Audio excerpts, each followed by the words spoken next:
The Athletics are hot, winners of 7 out of their past 8 games. Last night, the green and gold rallied late to break up a tie. Everyone got involved as the A's scored 6 runs in the 9th inning and took game 1 of this 3-game series here in Arlington. Tonight, they face the Rangers ace. Cole Hamels takes the hill in Texas, and the A's will look to continue their hot streak as this 9-game road trip rolls on. A's, Rangers, next.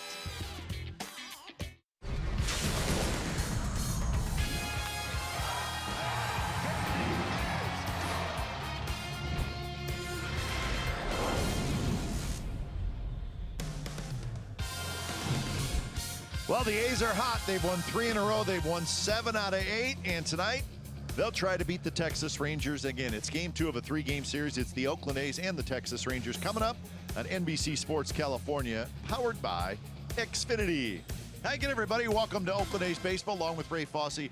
I'm Glenn Kuiper. Pitching matchup tonight, Triggs and Hamels. And remember when these two teams played at the Coliseum 3 weeks ago, Ray, each of these guys won a game in that series. Well, Andrew Triggs, of course, with a great sinker, the sweeping slider. He's faced the Rangers. He struck out 7 in the game that he faced them. But Cole Hamels struck out 11. He only went 5 innings because he threw too many pitches, about 94 in 5 innings, in striking out 11. So it should be a good matchup tonight. But I think, as we've talked before, if the A's can continue to score runs, it's going to help Andrew Triggs in this game tonight. Now, Chad Pinder's in the lineup again tonight. Last night he hit 8th. Tonight he is hitting 2nd. And sometimes it's just too obvious. The manager has to move a guy up in the lineup. Especially if he's facing the guy that he owns. How about Chad Pinder hitting 2nd against Cole Hamels last year? A couple of home runs against the stylish left-hander, but he just continued this year. It's almost like the ownage of a particular pitcher. And for Chad Pinder, whenever this man takes the mound, Cole Hamels is going to give up something, and he knows that when he makes a bad pitch to Chad Pinder, it's going to leave the yard. 3 home runs for Chad Pinder in a very short career, all of those coming against Cole Hamels. So last night, the A's with a big win, scoring a bunch of runs in the 9th inning. They won the game 9-4. Tonight, they will look for their 4th consecutive win. So can the A's stay hot? We'll find out when we come back. Lineups and first pitch. It's the A's and the Rangers coming up.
for the grind that comes through every time.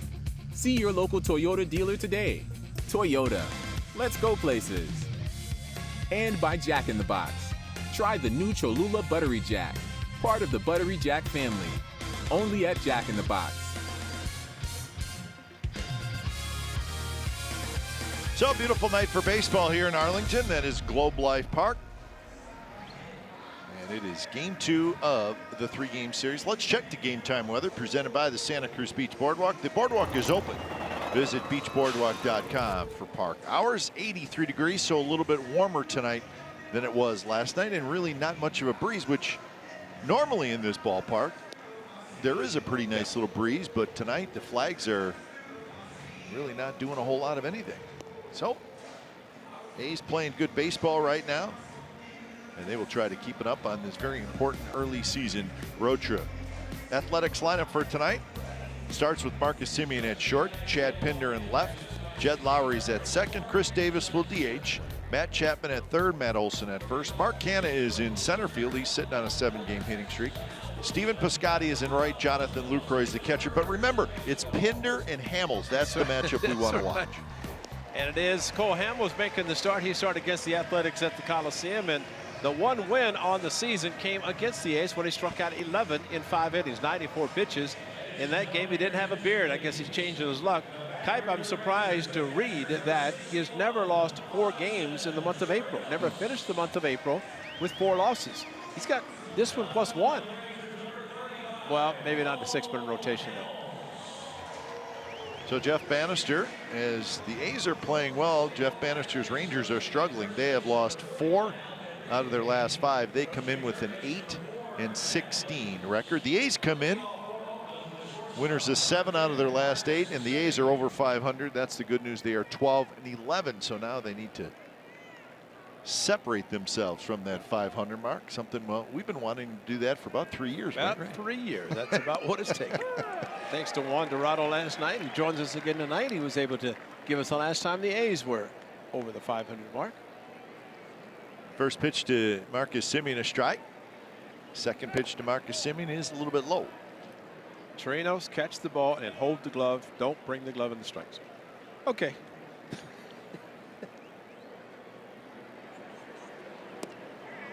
2-1 the count.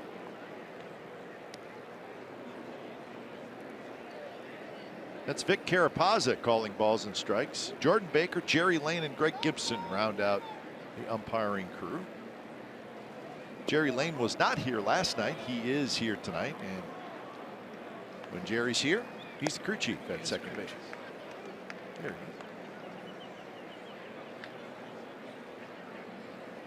is. So 3-1 to Marcus Semien. And it's a leadoff walk.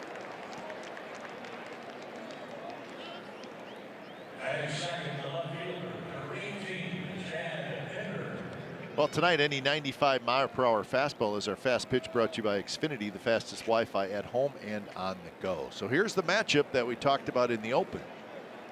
Ridiculous numbers for Pinder against a very good pitcher in Cole Hamels. 6 for 6 with 3 home runs. Hamel knows it. Pinder knows it. We know it. So it's kind of fun to watch. Yeah, he did a great job. Pinder did last night, going opposite field on a couple of pitches and stayed inside the ball. And, you know, while he's hit 3 home runs, as we showed in our open, he still has a lot of hits to the right side with this left-handed pitcher. And he's got another hit. And Hamels is hacked off. How can you not be? Well, he's 7 for 7. He hung a curveball, and really this is great hitting, because if you have great numbers against a pitcher, you're trying to pull this ball. Look how he stays back and does a great job going to the opposite field. That's just a perfect job. And, you know, he missed some time on the disabled list due to the hyperextension of his knee. So he said he's a little bit behind as far as swinging the bat, shaking his head a little bit. Maybe he's upset, but, you know, that's a great approach that he just had. Lowry goes after the first pitch, pops it up. That's Guzman, the first baseman, and he reaches in. He cannot quite get it. Out open. Guzman, there's a rows of extra seats right there, and Guzman reached into those seats, kind of like the field box seats at the Coliseum, the newer ones. And you can't tell me that pitchers don't like the Coliseum. Because on a play like that, you don't have to worry about facing Lowry, one of the hottest hitters in baseball. And there are the seats extended out, and Guzman could not continue over and make the play. And again, in Oakland, it's an easy out for a pitcher. Pitchcast is brought to you by SoFi, a modern finance company. 1-1 to Lowry. One thing you are seeing throughout baseball, very little foul territory. It's more conducive to the fans to get that close environment. And see the two base runners, Simeon at second. Lowry rips one down the left field line, and it is foul.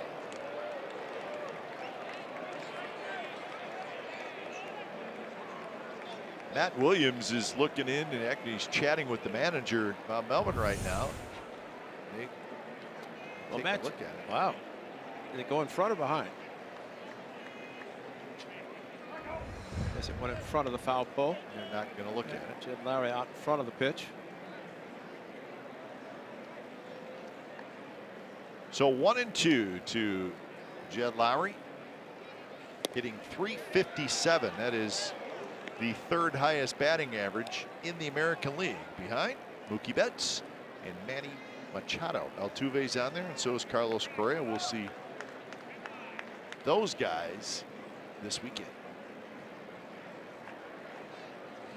Swing and a miss. So Hamels gets his first strikeout.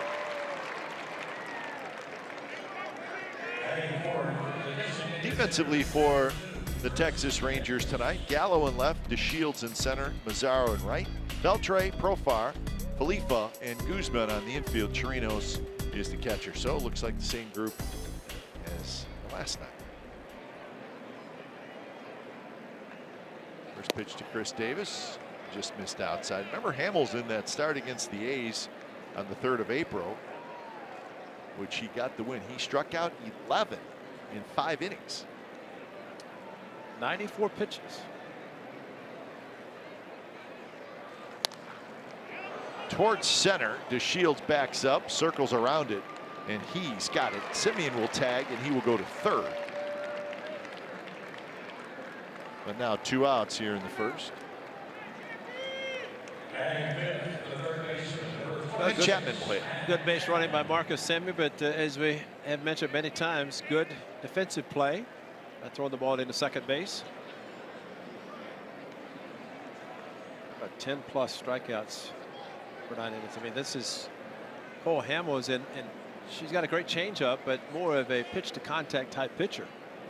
But he's getting the strikeouts this season, but unfortunately for him, the losses are accumulating.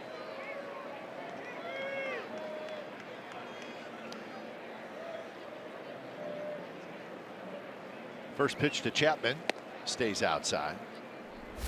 There's some of the highlights from that April 3rd start, where he gave up just the 1 earned run and 4 hits in the 5 innings. But as Ray said, threw a lot of pitches. He had 7 3-2 counts. Okay, 7 3-2. I mean, just the number. If you go to 6, that's at least 42 pitches in those 7 3-2s. And of course, the changeup that he liked to throw, sneaky fastball, and guys were looking for the changeup. See the knuckle curve. See how he has the index finger stuck in to throw the curveball. Chapman at .282, 5 home runs, 14 RBIs. Matt with an RBI triple last night. He was 1 for 4.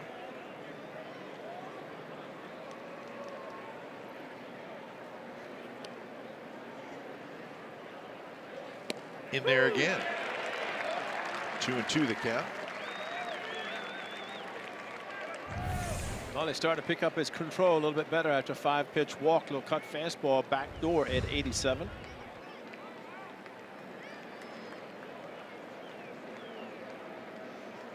Two pitch down and in, and Chapman chased it. As Chirinos tags him, side retired. So the A's got a couple of base runners, but Hamels settles in and gets out of the jam.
Chirinos, Guzman, Falifa. It looks like the same as last night.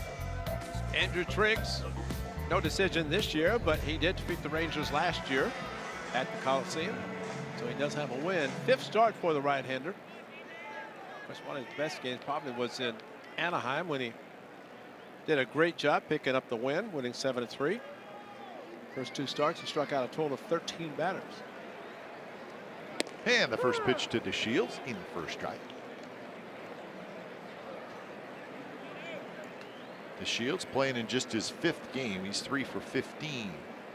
Did have a couple of hits last night. A couple of hits, and he stole a couple of bases.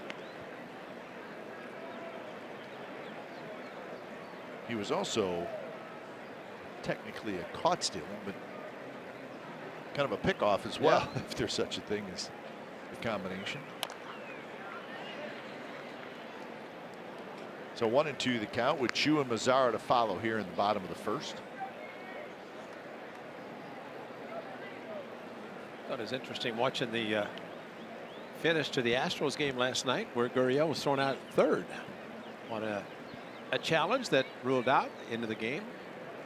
Already in scoring position. That's one of the better pitches thrown by Andrew Triggs, a big sweeping slider. So DeShields strikes out. Defensively, the A's will have Pinder, Canna, and Piscotty left, center, and right. Chapman, Simeon, Lowry, Olson 3rd, Short 2nd, and 1st. And Lucroy once again behind the dish. Well, you have to rephrase that because Simmons in right field now. Yeah, that's true. You're right. I do not give you the shift positions. Just the normal positions on your scorecard. Chu takes a strike. Chu had 237 with 5 home runs. Quiet night last night. 0 for 4 with a couple of strikeouts.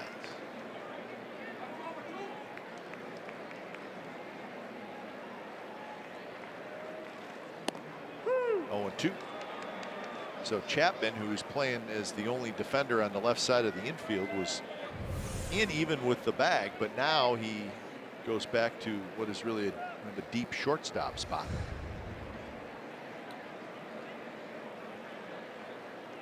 And Chu waves at a pitch in the dirt. 2 quick strikeouts for Andrew Triggs. On April 2nd, Andrew Triggs' first start this season. It came against the Texas Rangers, healthy, of course, after having hip surgery last year. And did a great job with a big sweeping breaking ball, down and into the lefties, away from the righties, and it was outstanding. He struck out 7 batters at this Rangers club. They are aggressive, but you have to make good pitches, and basically what you're seeing, a lot of pitches thrown out of the strike zone that the hitters were chasing, and of course a very good job by Lucroy blocking those pitches. Here's Mazzara, Nomar Mazzara. Drives one down the left field line, but it'll go foul. Triggs against the Rangers 1-0 with a 1.02 ERA, and that of course includes that start a little bit earlier this year.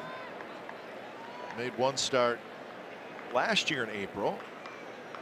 Gave up a couple of runs in 6 innings, but both those runs were unearned.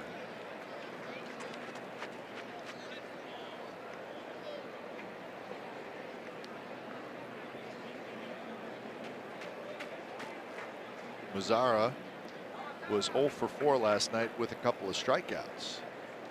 So Chu and Mazzara were 0 for 8 with 4 strikeouts, the 2 and 3 hitters last night. Mazzara a couple of fastballs away from him, and he's a little bit late, and because they're elevated, all he can do is hit them to the left side, out of play. See if he can swing over a hard slider down and in. Andrew Triggs, it's amazing the numbers that he has against lefties better than against righties, which is a little strange, you think, with the way he drops down and throws.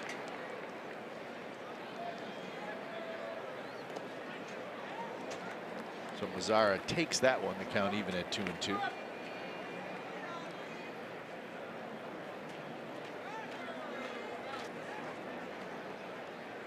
Lefties hitting .290 against Triggs, righties .237.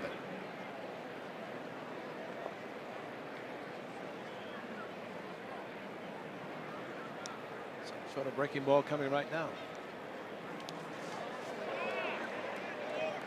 So Lucroy did his best to block it. It rolled away. Full count. Well, he was hoping for a chase from Mazzara, but too much of a break. He got his left foot out of the way, his back foot, avoid being hit.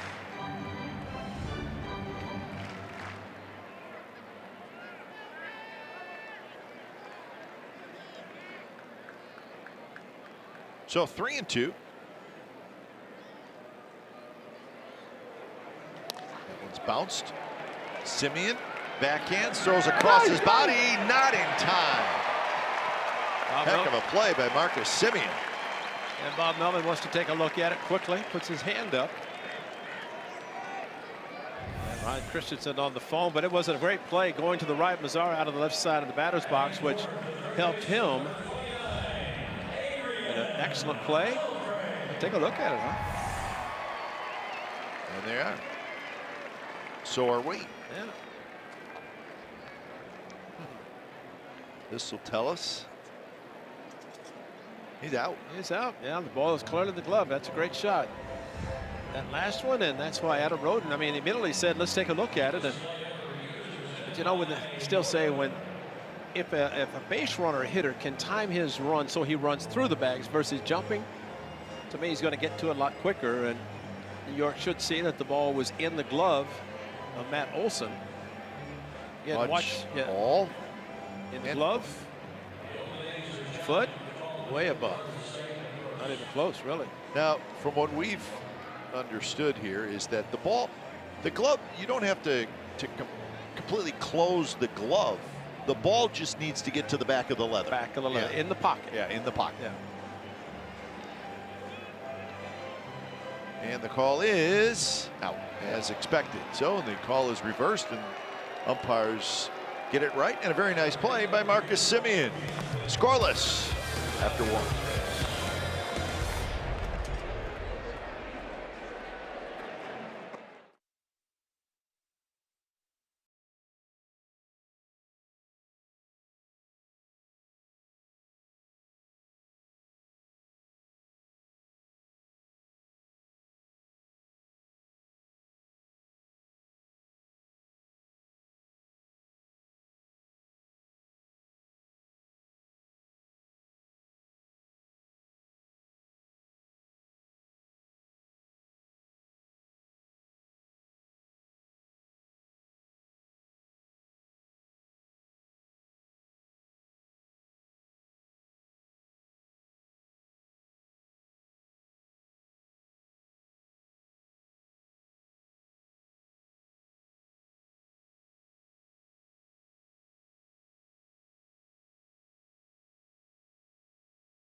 sportsbayarea.com.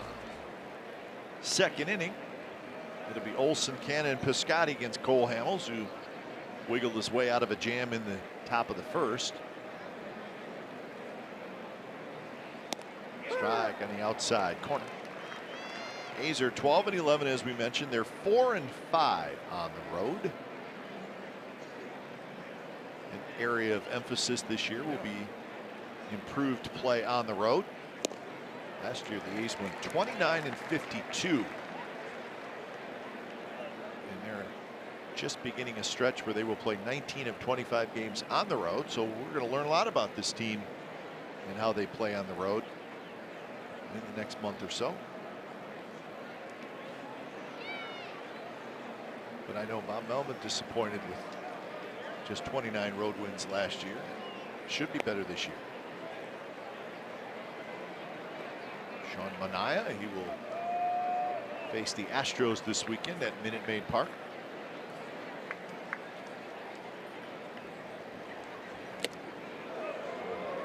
And Olson says that hit me.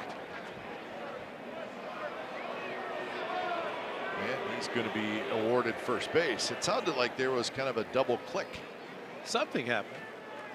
So Olson is aboard. And Bannister is going to ask about it, but check the front side. Backside actually got him on the left hand, the backhand.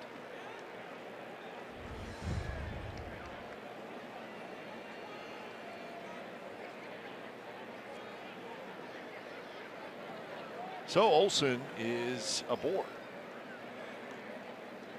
See that often where glove side where the pitcher will hit a left-hander.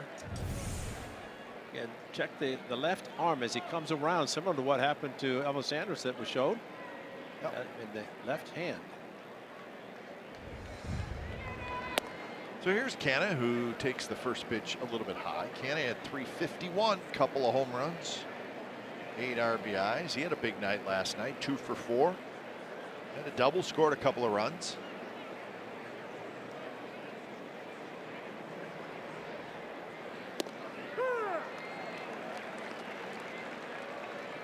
Canna in his career against Hamels is 2 for 7. I like Vic Carapaz's strike call. It's a strong call. He lets you know immediately. Also, it's not quite as far inside as Greg Gibson was last night. Got a little bit better angle to look at the ball. I thought there were several on both sides last night that where Greg Gibson had set up. It was hard for him to see the outside part of the plate. Well, there seemed to be several by both pitchers, both sides, that seemed to have the outside corner, but were not called strikes.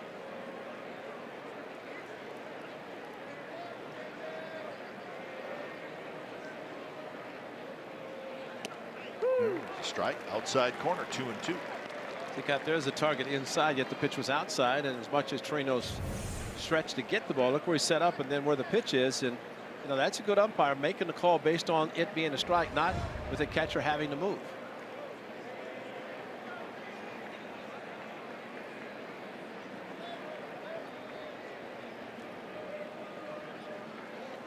Line drive, Beltre grabs it, juggles it, holds on, and he had it all the way. So 1 away here in the second inning, and that'll bring up Piscotty. You know, he dropped the ball, and Greg Gibson said it's an out because he's second in the transfer. But I think what Mark Canna did with the out, and then he bobbled it, he could have gone to second, back to first for double play if it had not been called a catch. But it was a transfer, and that's what Greg Gibson said. You had it in your hand, then you're. He may have done that on purpose. I think he probably did. Yeah. 5-time Gold winner. And he might have been thinking, I drop it, I go to second to get a double play because Canna's.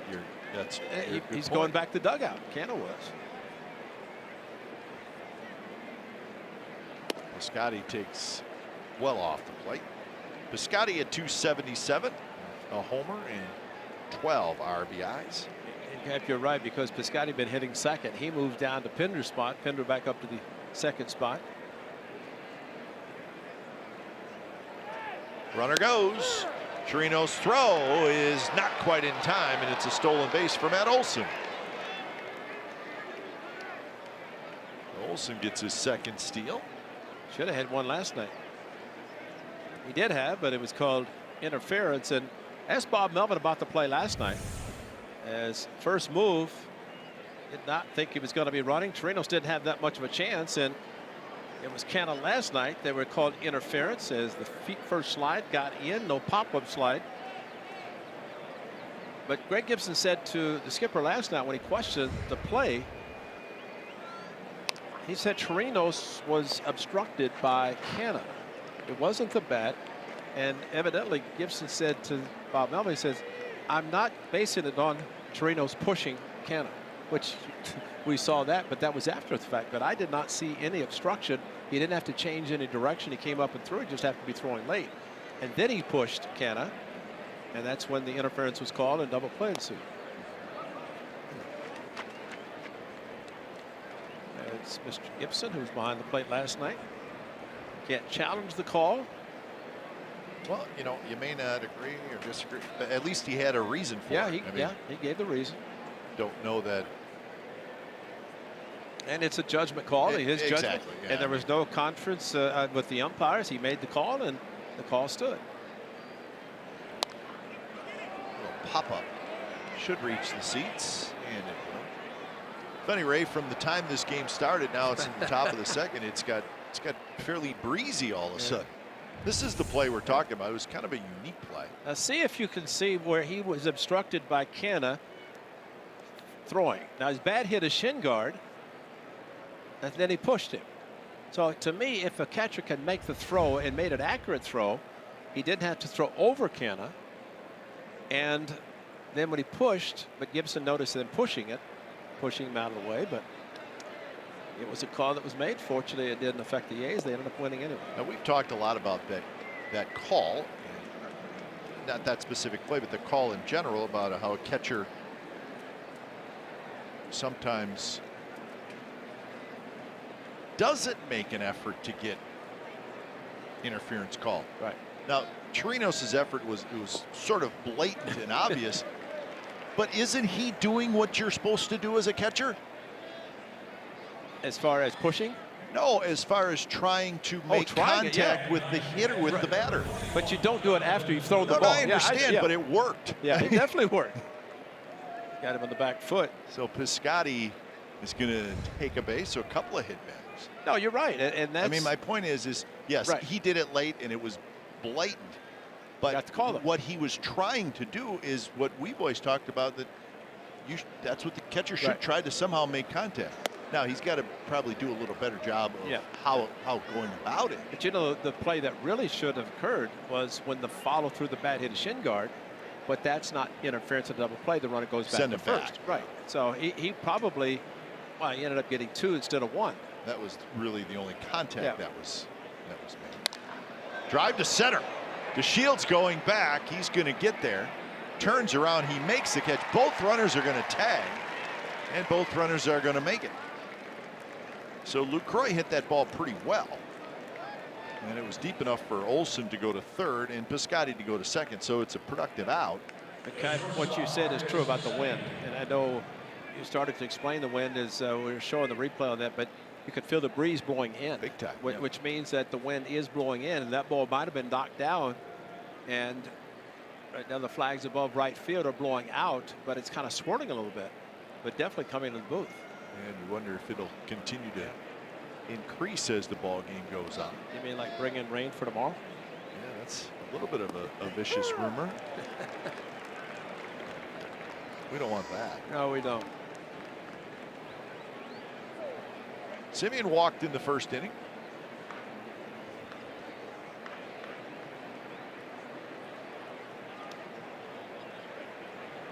Base hit could score 2. It's tapped. Beltre scoops a very tough hop, fires to first to get Marcus Simeon. So the A's threaten again, but come up a little bit short.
Chrysler Pacifica Hybrid, America's first hybrid minivan. Test drive one today. Bottom of the second, no score between the A's and the Rangers, with Adrian Beltre leading things off.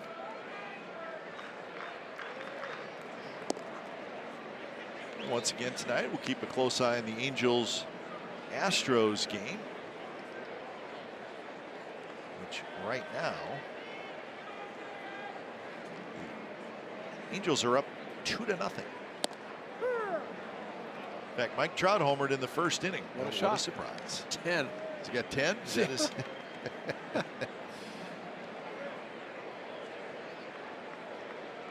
Angels won last night 2-0. Lowry has it. Throw to first. Not in time.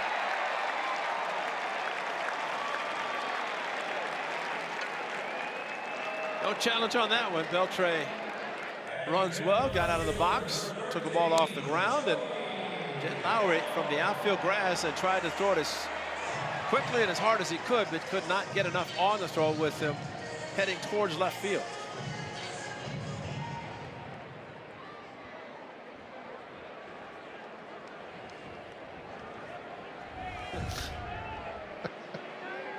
Oh, man. He makes me laugh. The clapping that he made it as close as he did. I think they have Beltre and Cologne on the same team. Oh, wow.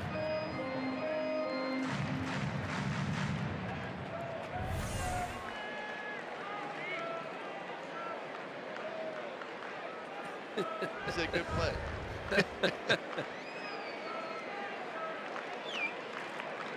0-1 to Joey Gallo. So Ohtani starting that game for the Angels, Morton starting for the Astros. Ohtani, his last start was a week ago tonight, where he pitched just 2 innings. A little bit of a blister issue. Seems to be cleared up.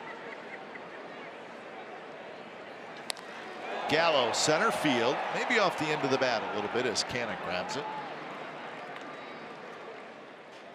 Oh, you're right, Kay, because if a hitter tries to pull a pitch that's away and he opens up, of course, Gallo has the exaggerated open stance, closes up, but still towards the end of the bat because he's more of a pull hitter than anything. Here's Profar.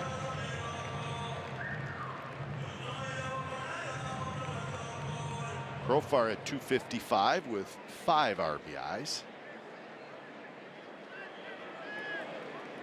Play of the game last night that he did not make in the 9th inning. If he had made a good play on Jed Lowry's ball, could have been out of the inning with only 1 run scoring. But give the A's credit for a whole bunch of 2-out hits. So far, second base and shortstop. Remember, they tried him in the outfield a couple years ago, and that did not go all that well. Well, between Elvis Anderson at short and Odor at second, that's pretty tight. Beltre at third. I think the Rangers will find a lot about Profar now that he's going to get to play every day. He's just never, he's been hurt a lot, but he's never really played the same position every day in the big leagues. And Anderson's going to be out for probably 6 to 8 weeks. Well, as I've said, I've known a couple of players who would simply say, bench me or trade me, because don't overexpose me. Now the ball, when it was thrown back to the pitcher, gets past the pitcher. Lowry wasn't looking. It rolls past Lowry into right center field, and Beltre ends up at third. But they want to say timeout was called. Wasn't it a foul ball out of play? If it's foul ball, which that was strange. It was a foul ball. It was a foul ball, and then they threw it back in. From where? Because no, I mean Carapazzi threw. Well, no, that's threw the ball back to the pitcher. He knows what he's doing. He's got to go back because the ball's out of play. It's a dead ball. So he just made a bad throw. That's why most umpires don't throw the ball. Most umpires hand the ball to the catcher. But no, the ball clearly went in the seats. That's a dead ball. So there's the foul ball. That's dead ball. It's dead. It was the catcher who made the bad throw. But it's a dead ball. So Beltre took off. He just started running. And everybody's like, wait a minute. All he did was sprint 180 feet for nothing. That one rolled foul.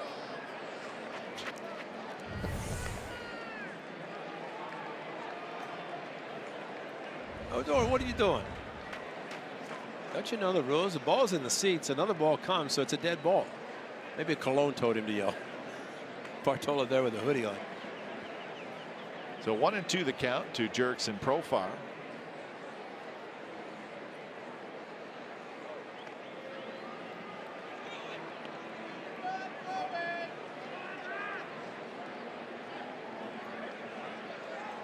No score in the bottom of the second inning.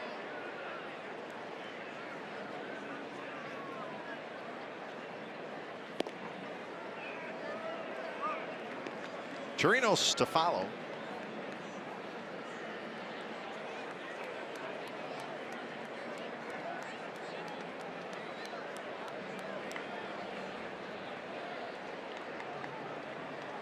Straightaway defense for Profar. He kind of sprays the ball all around, and he swings and misses. So strikeout number 3.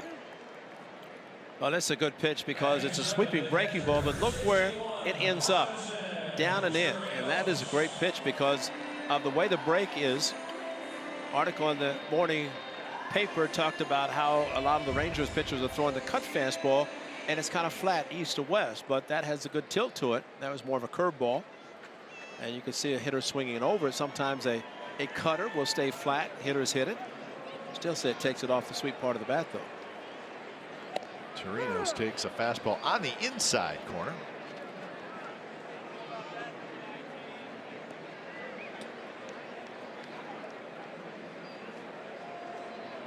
Chirinos with a home run last night, his 3rd of the year.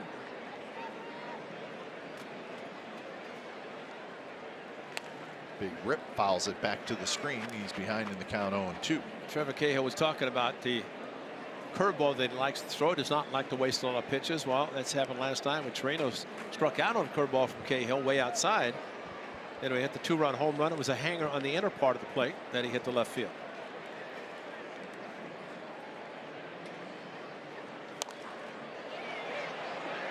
Foul territory. Chapman over, and it'll be maybe 10 rows back or so.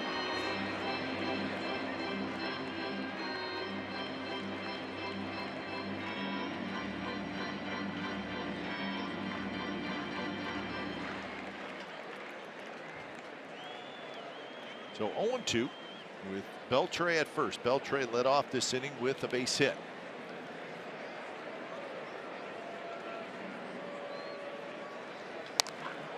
Toward the right field corner. Piscotty hustling over. Piscotty on the run makes the catch. Side retired. Runner stranded, and we're headed to the 3rd. No score.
For 10,000 fans to the ballpark Sunday, May the 6th at 105. That's against the Orioles to get your Stomper socks. It's brought to you by Black Bear Diner, Tiger's favorite breakfast diner. Visit athletics.com/tickets to get started. So we'll get some Stomper socks and we'll have breakfast, huh? Sure. Just wear them right in. Jack can take his flat bill cap. Gamer, he's ready. It's Chapman jersey on. First pitch to Pinder on the inside corner for a strike. Pinder had a base hit in the first inning. 7 for 7 in his career against Cole Hamels. He'll have to work for this one, though. He's behind in the count 0-2. You know what's surprising? That Hamels hasn't drilled it. I think if you owe me that bad, I'm just going to drill you. Maybe that'll wake you up. Goes inside and it hit him. 3 hit batters. You got to be kidding me. Well, Hamels is upset with himself because that's 3 that he's hit with the same type of pitch. Plus the fastball inside to Olsen, but back foot slider.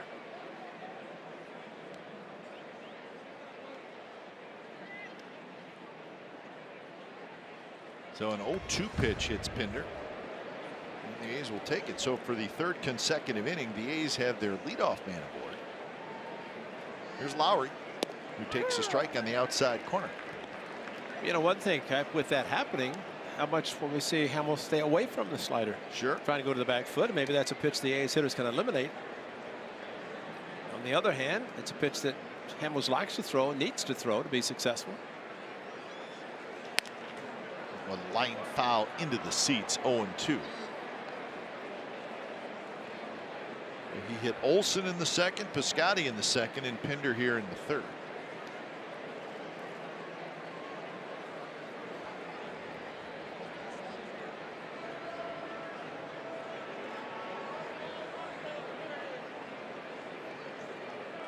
And a real big lead for Pinder at first. And that one's hit very high to left field. Joey Gallo backs up.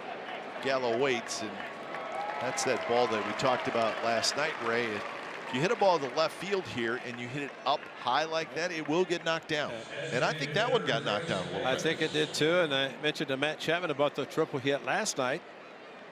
As you can see, the best on the bump since 06. The wins. Cole Hamels has 148. Verlander at the top. But Chapman said he hit his off the end of the bat last night. So that says a lot about his power. Pretty good list of pitchers. Lester and Greinke at 161.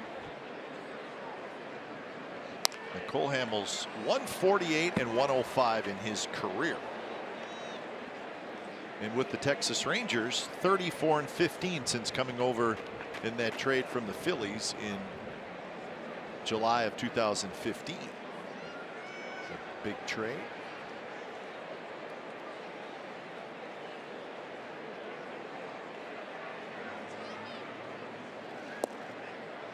Just a touch low. Among active pitchers, he is 6th on the strikeout total. 2,261, just a couple ahead of Zach Greinke. Scherzer will catch up in a hurry if you're not careful. Max Scherzer. Oh, it's been a pretty good career. Good resume for Cole Hamels, now 34 years old.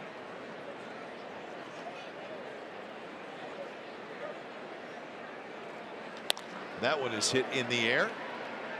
Left center. Gallo's over there, and he's got it. Remember his last game as a Philly, right before he was traded, and there was a lot of rumors about him being traded. He threw a no-hitter. Watch his catch. At Wrigley Field. And just a couple days later, he was gone. Lots of teams wanted him. He's got a World Series MVP. That was 2008. NLCS MVP the same year. So he's pretty good. Maybe not quite as dominant as he was 4 or 5 years ago, but that's pretty normal for a starting pitcher who's been around a while. Well, what you lose is the ability to maybe throw harder and great changeups. You also learn over the course of time and become a better pitcher mentally. There's an interesting option for Hamels on his contract. It's a club option, which means it's really the Rangers organization decision to bring him back next year or not. But it can also vest, meaning if he gets to a certain amount of friendly innings pitched, that it becomes automatic. And I'm sure Cole Hamels knows exactly what the innings are. It's a $20 million option, so it's a significant chunk of money. And you have to wonder, and with Mike Minor, Fisher coming back tomorrow night to start against the A's, they're going to have 6. Yep. And that could affect somebody like Cole Hamels as far as the number of innings he's going to pitch. Yeah, that's true. And especially what we've seen with Jeff Bannister and the Rangers bullpen. Talking to Jesse Chavez today, he said, we're worn out. And this is April 24th. They haven't even hit the heat. Yeah, there's a little nugget in the newspaper about that today. Pretty good pitch. And it made it sound like, Ray, like they were going to do a 6-man rotation, but they were going to keep one guy on time on 5 days, and it was going to be Hamels. Yeah. Up the middle, that's a base hit. Pinder will round the bag and stop at second. Yeah, third consecutive inning, the A's have had 2 runners on base, and both innings they've left 2. This pitch probably ball 4, but close enough down near the lower part of the strike zone. And Chapman able to hit the ball hard into center field.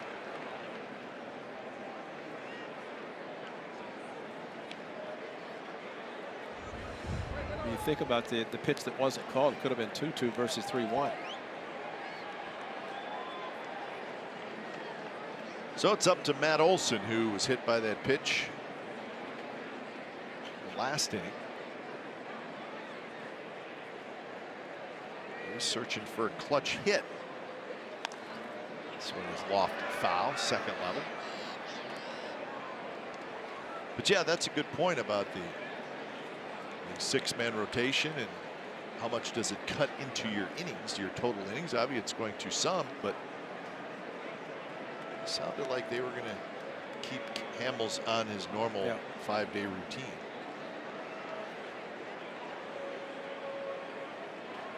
But if you do that, Ray, that's a lot of shuffling around for the other 5 pitchers. You're right.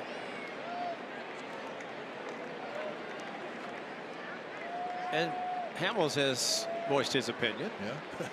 How many other guys are going to voice their same opinions about a potential 6-man? You know, Cole Hamels has an investing option for $20 million. You know, really, it's up to the starting pitcher in the case of Hamels if he's going to stay on the 5, even if he goes to 6. Depending what the number of innings is, I mean, he should be able to control his own destiny, because if you pitch deep in the game, already at 57 pitches in just the 3rd inning, so he's averaging about 20 an inning, which is not good. Shallow center. DeShields waits. He's got it. And the A's strand a pair again, so that's 6 runners left on through the first 3 innings.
The A's and the Rangers. A move made today by the Athletics. Yusmeiro Petit was placed on the bereavement list, and Lou Trevino was called back up from AAA. And unfortunately for Petit, his mother passed away. She'd been sick for a while, and that's where he was just last week to see her. But she passed away, so he is on his way back to Venezuela. So Lou Trevino is here. In fact, he was on the bus with us coming in. Yes, he was. He felt badly that it didn't get in time to take the first bus. I said, relax. I mean, I think they were in Omaha, flew back to Nashville, had to cut Nashville, and Mickey Morbido, the excellent team director of travel, was telling him in the lobby, hey, sorry you had to take the flights the way you did, but got him here, and he's in uniform. Did a great job. Back-to-back games, Tuesday, Wednesday at the Coliseum.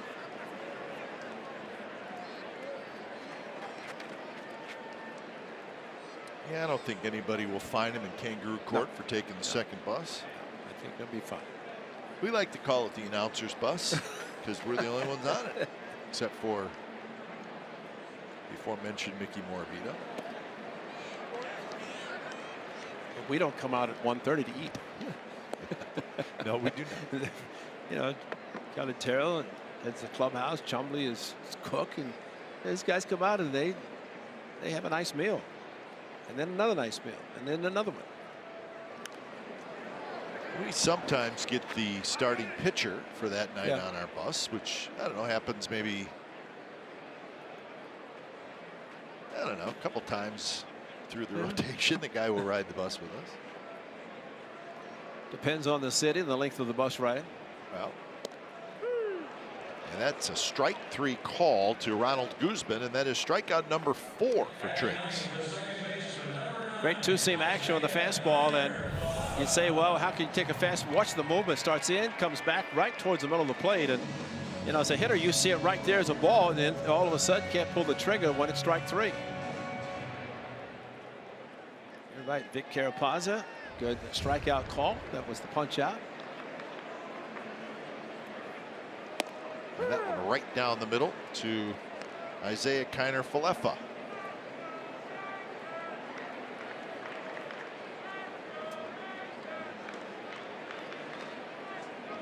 Falefa playing second base with Rougned Odor on the disabled list. Odor with the hamstring injury. Elvis Andrus with a fractured elbow.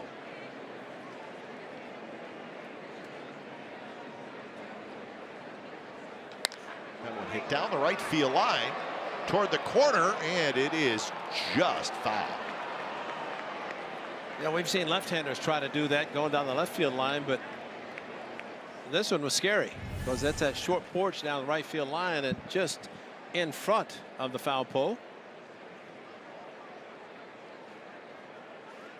Call it the Ruben Sierra corner. I always think about the corner where it kind of juts back towards the foul line. That one runs in a Falefa. 325 right in the corner, then it juts out. Ruben Sierra to 349. That's quite a distance from the foul pole just over to the corner. There's not, I mean, it juts out quickly. So if you can hook it down, it's almost like the pesky pole in Boston. Yep. Nasty slider there, breaking down, and Falefa missed it. So that's another strikeout. Here's your old backup slider. One that really didn't break as sharply away and worked out great, or maybe at the front door and went straight down versus slicing away from the right-hander. 5 strikeouts, 9 batters. Pretty impressive for Andrew Triggs. And now to the top of the order in Delino DeShields.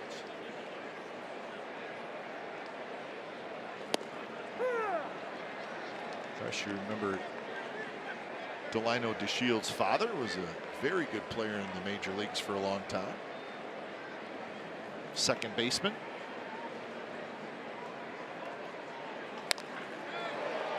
Toward right field, where Piscotty grabs it, and that's a 3-up, 3-down inning for Andrew Triggs. He's got 5 strikeouts through 3 innings.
Right now, learn more at rbigame.com. Rated E for everyone. It's rbigame, all one word, .com. First pitch to Canna is low.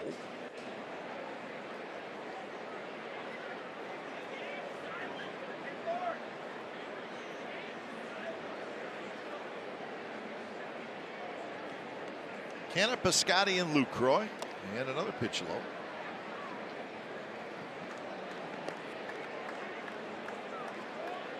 So 2-0. The A's have had their leadoff man on in every inning.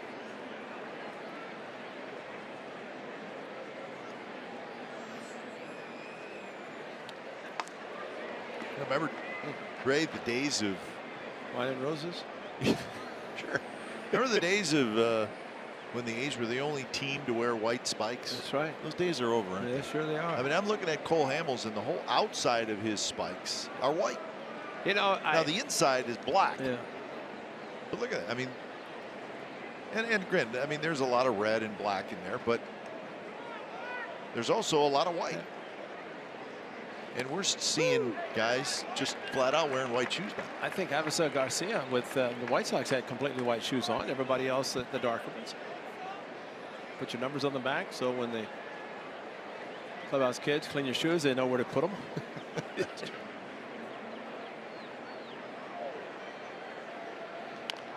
This one tapped foul.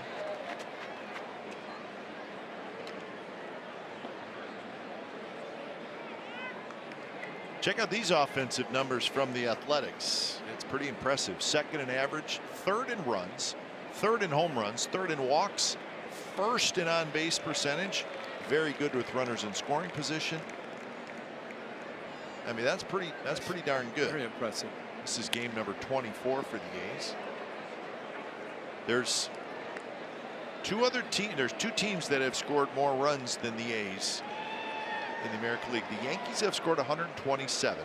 The Red Sox 124. The A's 123. So they're in good company right now.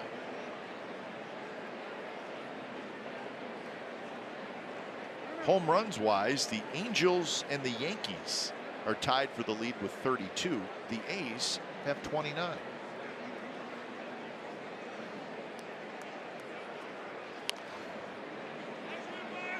So the offense has been good.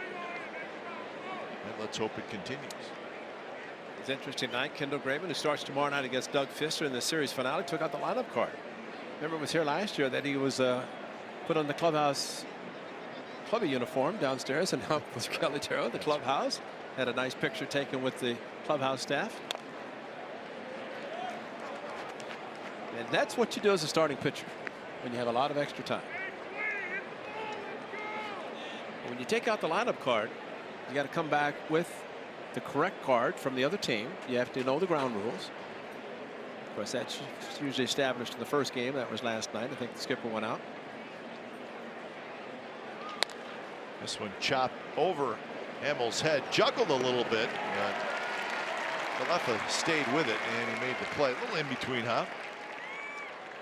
On 9 pitches, and as a result, Cole Hamels up to 67 with 1 out in the 4th. And you know, we have emphasized the amount of work the bullpen for the Rangers has had in this early season.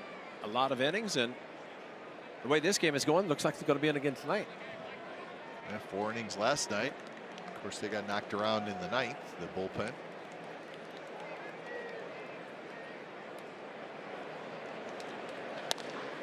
Beltre leaps up and grabs it. So Piscotti gets robbed of a hit by Adrian Beltre. Timed his leap just about right.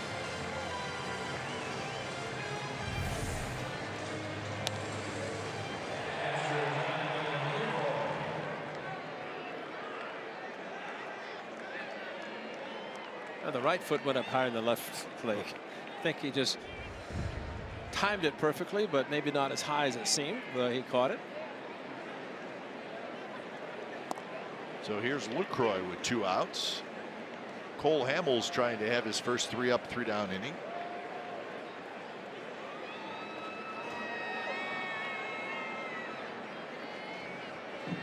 in for a strike.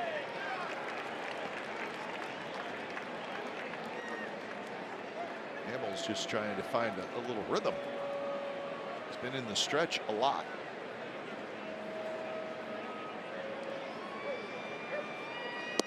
Good pitch there.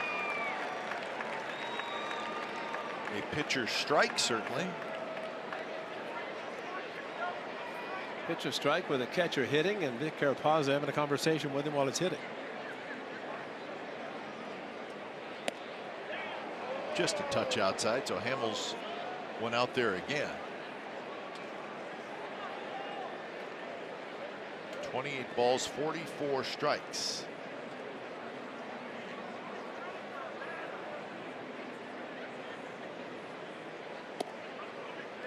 He had the high pitch count in Oakland due to the 11 strikeouts and a lot of 3-2 counts. Today, he's just had a lot of base runners.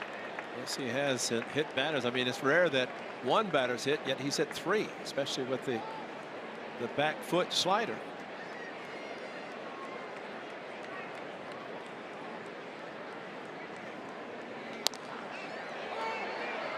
Guzman, the first baseman, into foul territory. He's got it. So Hamels gets his first 3 up, 3 down inning. We're going to the bottom of the 4th. It'll be Chu, Zara, and Beltran.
.com and vote. The winner receives $20,000 for his or her school. Some A's fans in the house.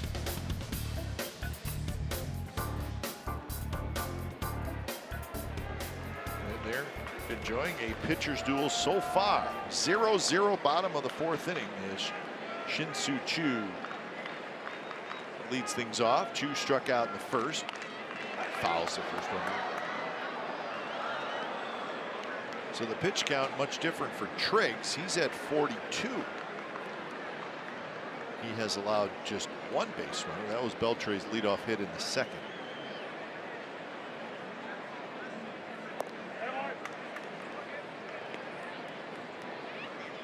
Do you ever figure out why there's no light in this booth?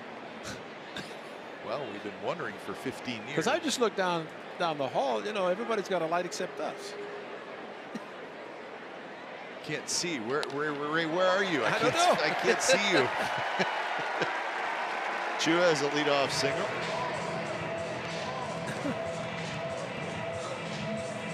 Pitches outside. Chu, good job going to the opposite field. The shift was playing him to pull the ball. This ball elevated, and Chu, who see where the shift is, only one to the left side, then kind of towards the middle. Don't know if anybody would have gotten it anyway in a normal positioning.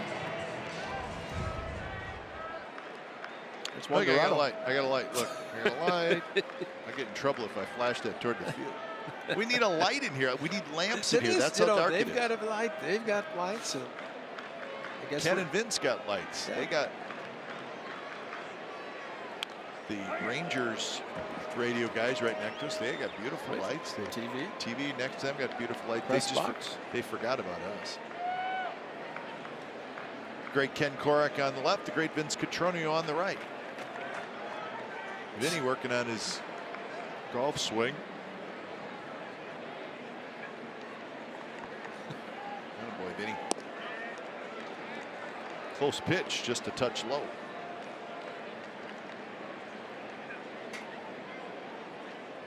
Tom Breed.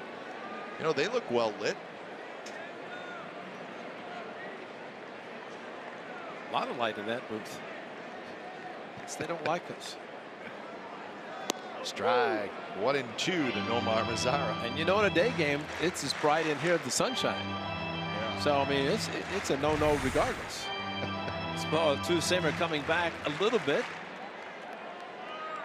Carapazza, good job umpiring behind the plate. Beltre on deck. And he's looking for a ground ball right at one of their infielders. Mazara, big tall hitter, and he runs pretty well.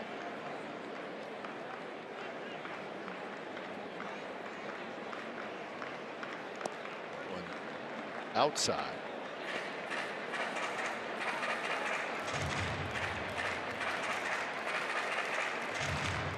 Mazara last year had 101 RBIs. Hit 253 with 20 home runs, had 30 doubles. This is his third full year in the big leagues. If I recall, Gallo got his 40th home run while the A's were in town, and Mazara got his 100 RBI. 2 years ago, 2016, I want to say it may have been the opening series. Remember, Chu hurt his ankle at the Coliseum, right? They called Mazara up, and they had started him in AAA. And he played 3 games in AAA and then was called up to the big leagues, and he has not seen the minor leagues since, and certainly doesn't look like he will. Good pitch there by Triggs, right on the inside corner. And it was last year when Raul Contra started the game that Mazara had 7 ribbies, including a grand slam. But this time, watch Vic Carapazza, the home plate umpire, bring him up. That's a strike. And it is a strike, perfectly placed on the inside corner. Carapazza is the son-in-law of Richie Garcia, longtime umpire. Here's Beltre. That one down and in.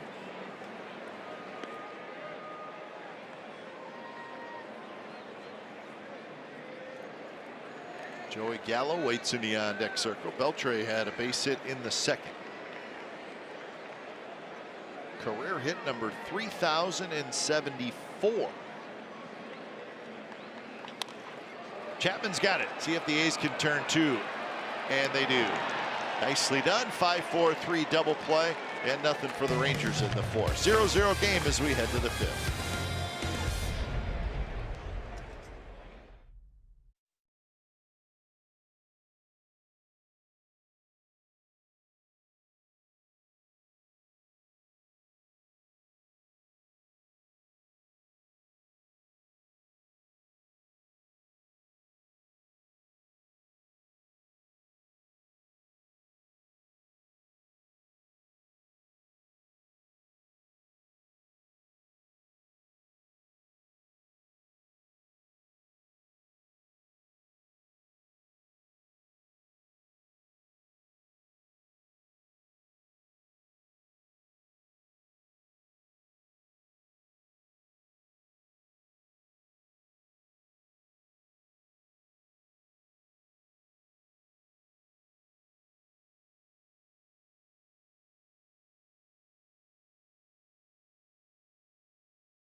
SportsCalifornia.com and the NBC Sports app.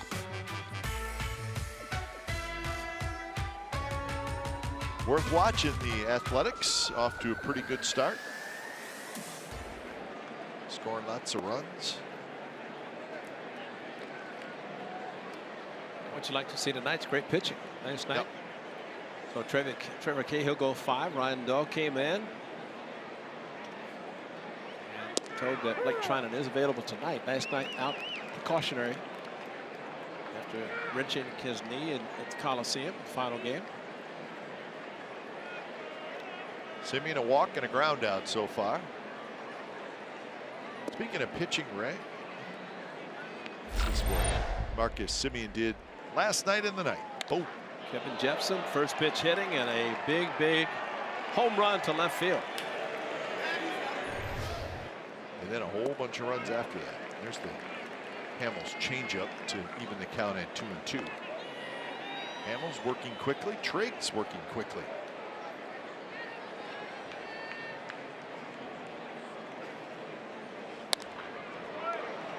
Fly ball to Mazzara. And Mazzara has it.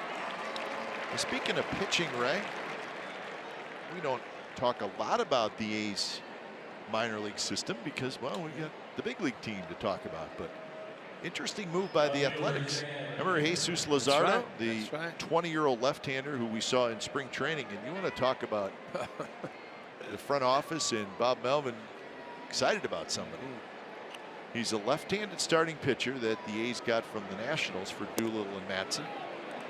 And again, he's only 20. He's left-handed. And the A's just recently promoted him to Double-A Midland, and he is pitching tonight.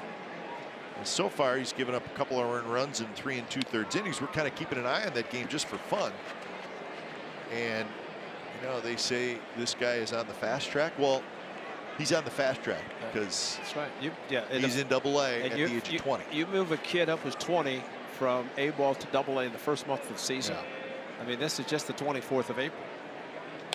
And what I found interesting in spring training, Ray, you know, there was so much talk, and we did it about A.J. Puck for obvious reasons. He had a chance to maybe make the big league roster, and Puck further along than Luzardo. But listen, from a pure talent stuff standpoint, Luzardo is probably close to Puck. He's just a little bit younger. And Pinder strikes out that time, so Cole Hamels finally retires Chad Pinder. I think he thought he fouled it because he stayed at home plate instead of running. Cole Hamels gets a smile.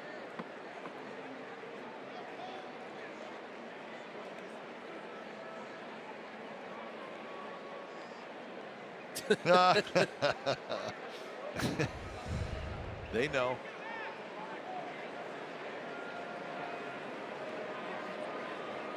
He was so excited about the strikeout, he started to wind up. He said, nope, I don't want that pitch.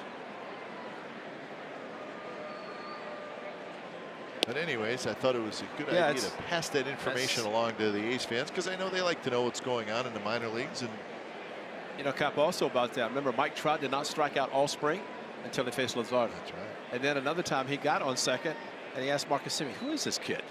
Yeah, I'm sure Marcus said you're going to be seeing him a lot. A's are thrilled with him. Yeah. So we'll keep an eye on that young man. But you know, you think about, you mentioned Doolittle and Matson and then Sonny Gray. You look at the players the A's acquired for those trades right there. That's what you got to do if you're going to trade quality guys like that. And it sounds like a pitcher that the A's got from the Yankees for Sonny Gray, Caprellian, with Tommy John surgery. He's getting close to pitching regularly in the minor leagues, and that's listen, I don't think he's going to be in the minor leagues a long time either. No, you're right. So Lowry with the 2-out walk.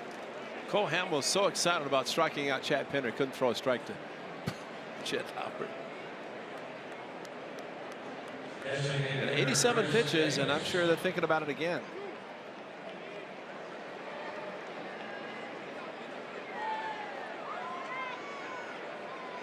So now Hamels will face Chris Davis, who has hit a fly ball to center and a fly ball to left.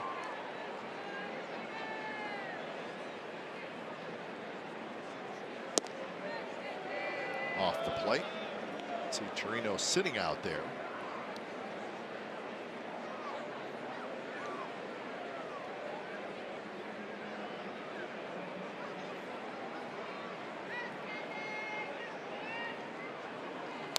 Davis, good swing, hits one very high and foul. Hey, Chris Davis really is a very smart hitter. Of course, last night when Matt Moore tried to pitch him inside, the ball running in, he opened up his hips. Did it on Sunday against David Price. So a couple of left-handers trying to go inside, and he basically just opened up his hips.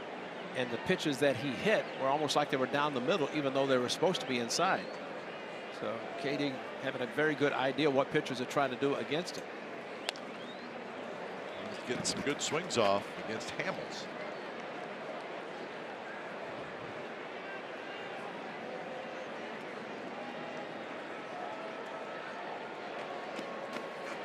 So 90 pitches so far for Hamels.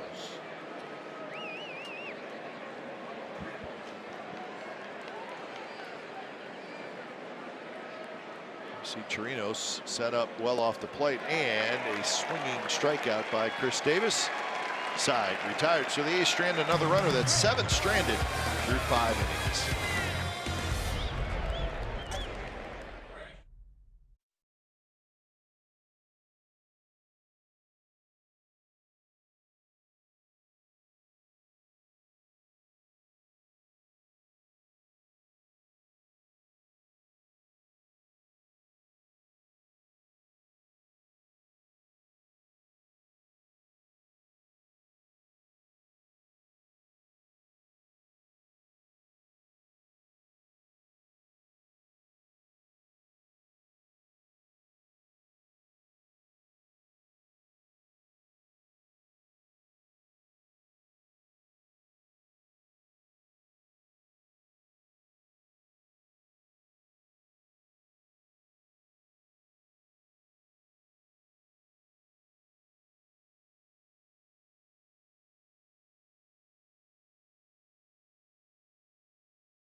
Profar and Chirinos.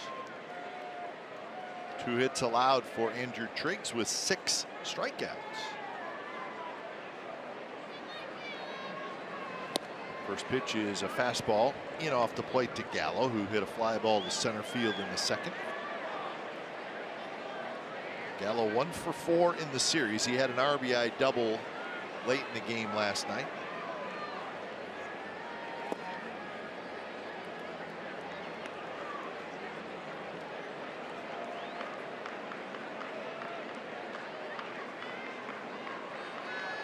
Gallo with 7 home runs so far this year and 17 runs batted in. He's done that in 24 games. Fewest games to reach 50 career home runs. Joey Gallo, 50 career home runs in 204 games. Not too shabby. That was a very good pitch in the event Gallo was going to swing 3-0, because that was the lower part of the strike zone. Good seeking action.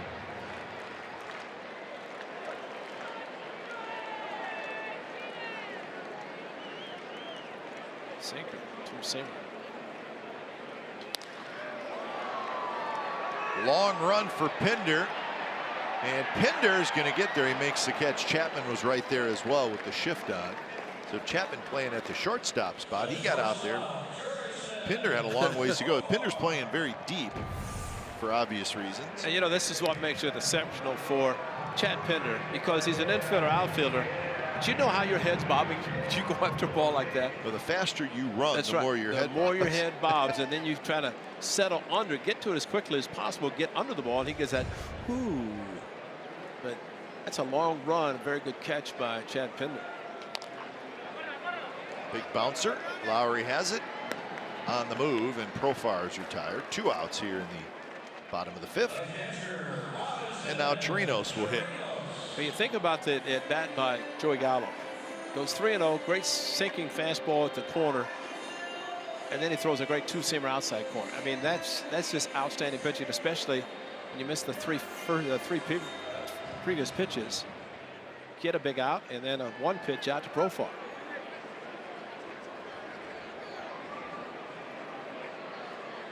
And with this guy, just keep everything away. Outside. Now this is the home run. Look at the curveball in the inner half of the plate. And not surprised it landed where it did. Previous at bat, strike out on the same curveball, but away from it.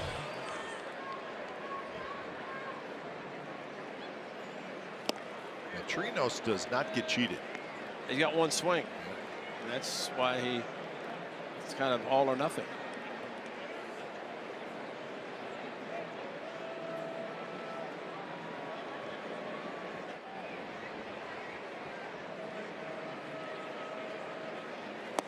Down and away. 2-1 the count.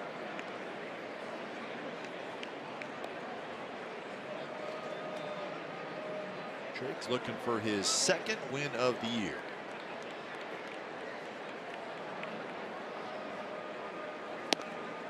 Again outside. So now it's 3-1. So be careful here. When you think about his last game, Triggs only won an inning in 3rd against the White Sox. That was the long game that Moncada hit the grand slam early. A's were down, came back and won the game.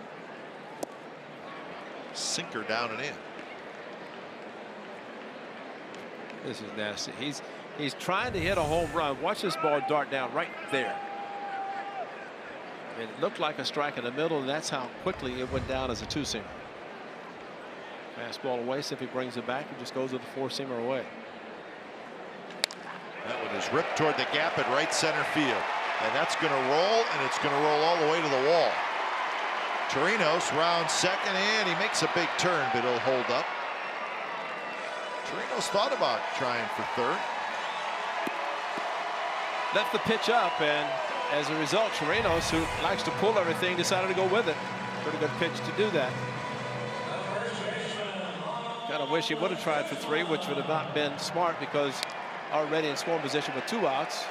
But in the gap, long run for Canada to get to the ball and get it back in.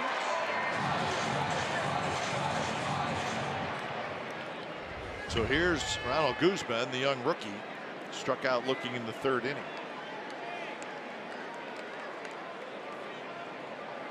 Guzman, 6 hits and 30 at bats, and he goes after the first pitch and drives one foul down the left field line. There's a little bit of room between foul line and that side wall. Hitters this year against Triggs with runners in scoring position, 273. With 2 outs, just 1 for 10. So that is the situation here.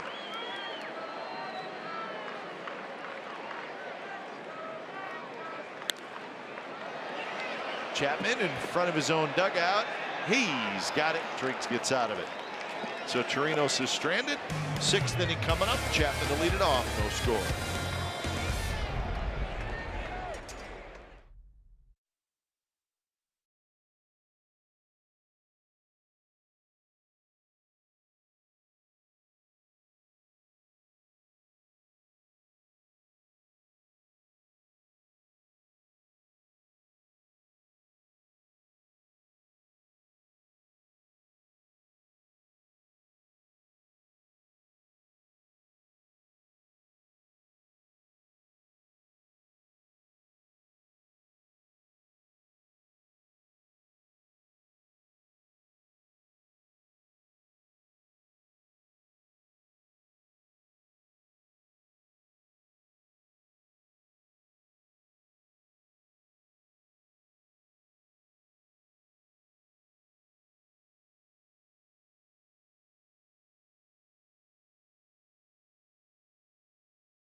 California is brought to you by the Chrysler Pacifica Hybrid, America's first hybrid minivan.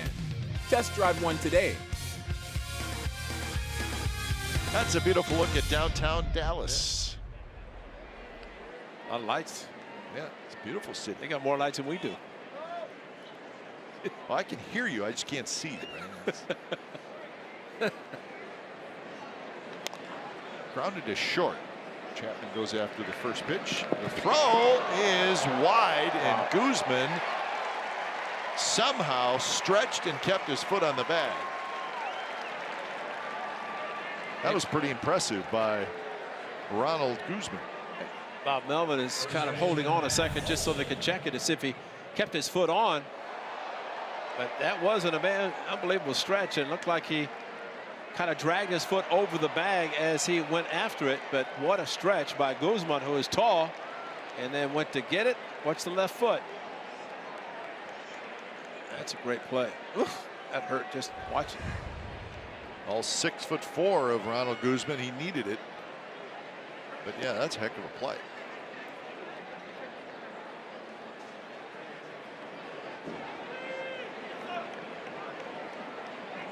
You know those tractors that are down in the tunnel down there when we walk in? You would need one of those to come pick you and I up if we tried to do that. Or one of the cranes for the new stadium, huh? Exactly. Just lift us up. And it's a good call. His foot was on the back. Wow, that was. And that might be the all-time stretch splits. You see the coaches? The coaches, who are all obviously a little bit older than Guzman, they're in the dugout looking at that play going, oh my goodness. You know what that's called, Kai? Youth on Guzman's part. Watch Look at the coaches. Oh. Oh.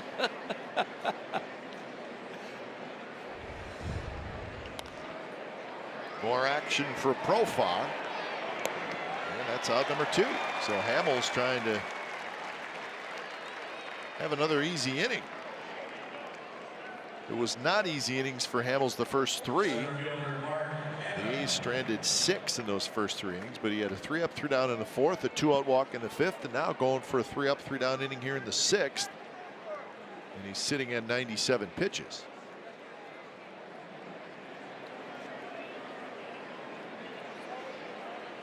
.106 is his season high. That was 2 starts ago.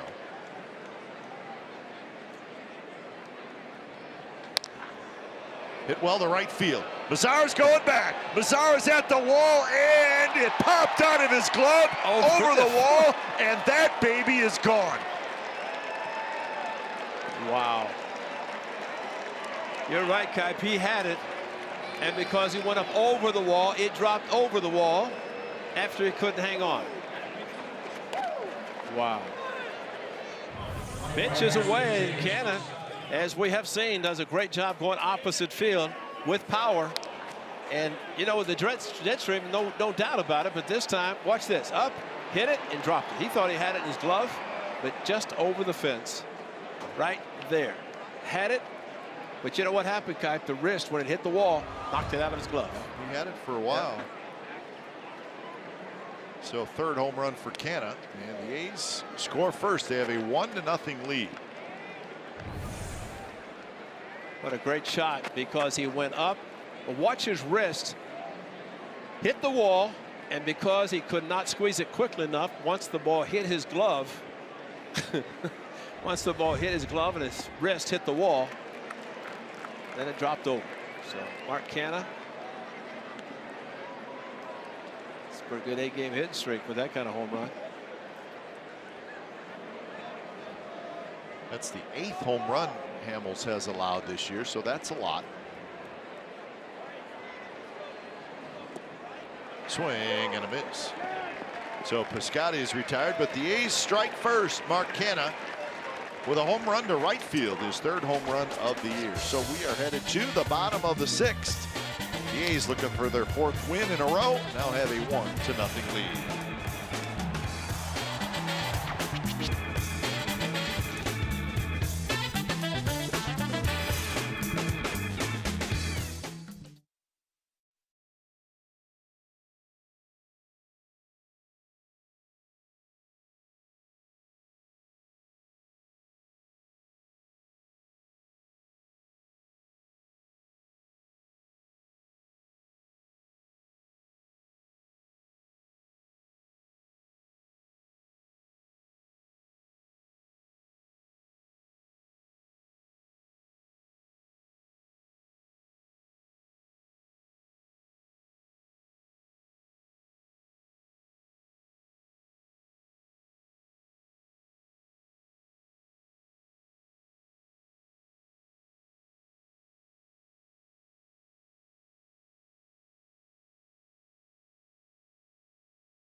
1-0 A's lead on Canna's home run. Falefa, Isaiah Kiner-Falefa will lead things off. He is the 9th place hitter. The Shields and Chu to follow.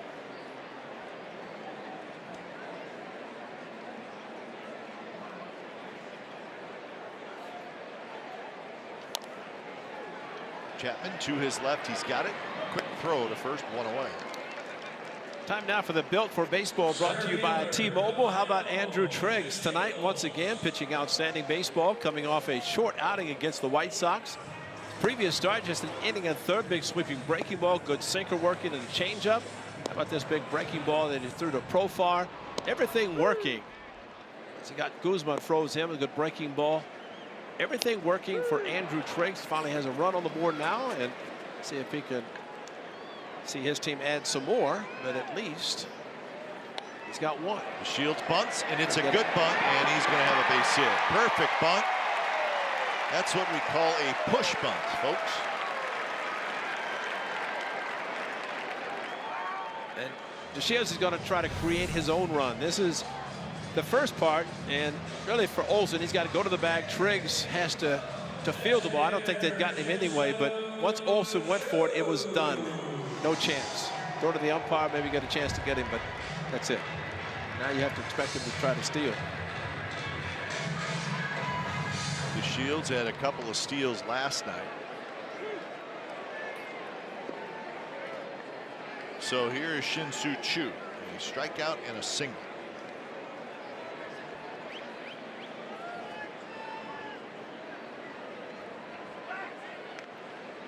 Simeon playing right behind the second base. 4 for 4 in stolen base attempts against Andrew Triggs this year.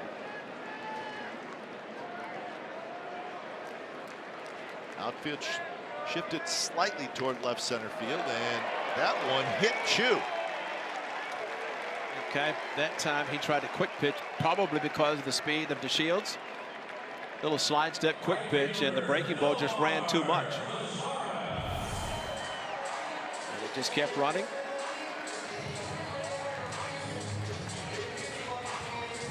Chu, really not much of an effort to get out of the way, just kind of turned his body into it and took one for the team.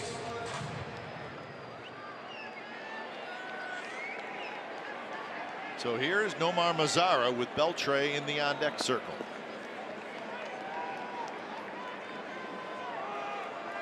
Mazara has been robbed of a hit by Simeon, and he has struck out looking.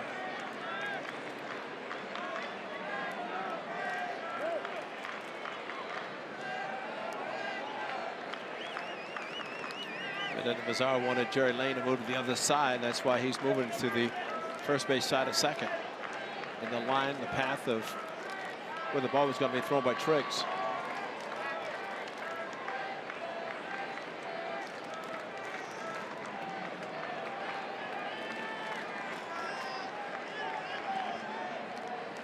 First pitch, past Lucroy to the backstop, and everybody moves up. I wonder if it's a cross-up. And we're going to get a mound visit.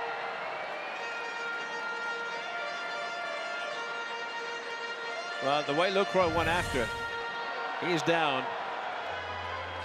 and it just took off on him.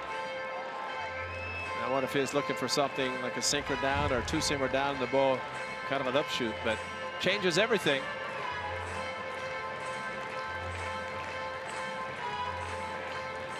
So they gave him a pass ball, right? Yep.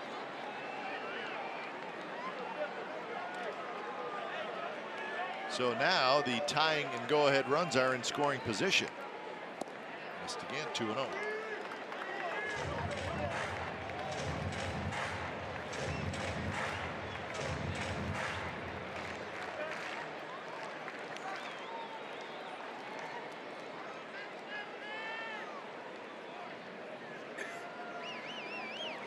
Triggs had a workaround, a 2-out double by Chirinos in the 5th. He did that. A little bit of more trouble here, though, in the 6th. Second and third, and only 1 out.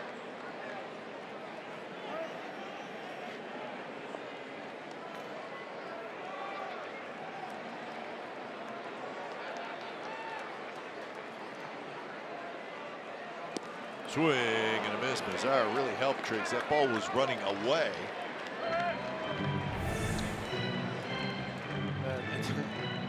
And if he had any idea without opening up the way he did, he would have seen it was floating away.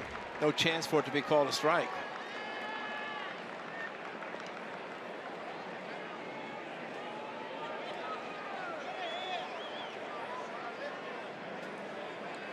So now 2-1. Pitch number 74 coming up.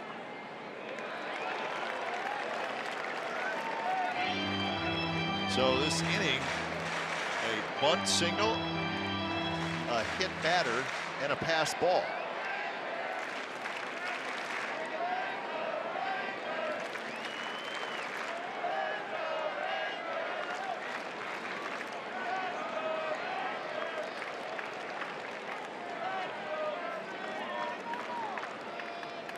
There's a shot foul. Mazzara got a pitch to hit there.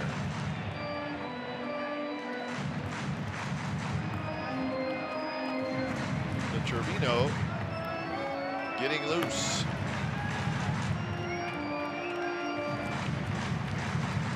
Trevino.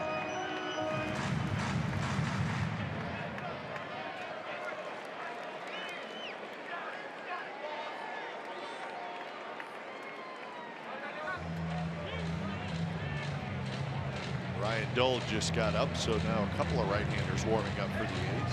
And you know what I think this is, Kay? As much with the visit by Lucroy, perhaps on a cross-up, and now Scott Emerson, and meanwhile 2 guys heating up quickly.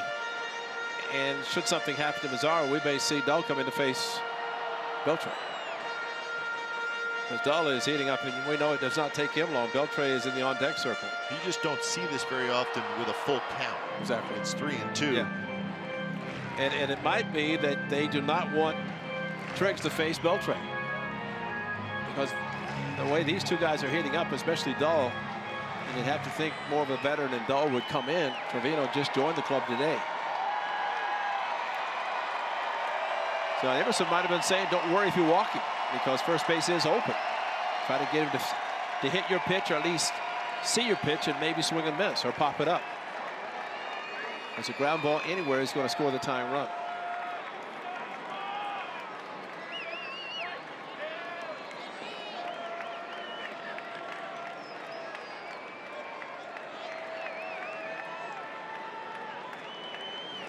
And the pitch runs down and away, and now the bases are loaded.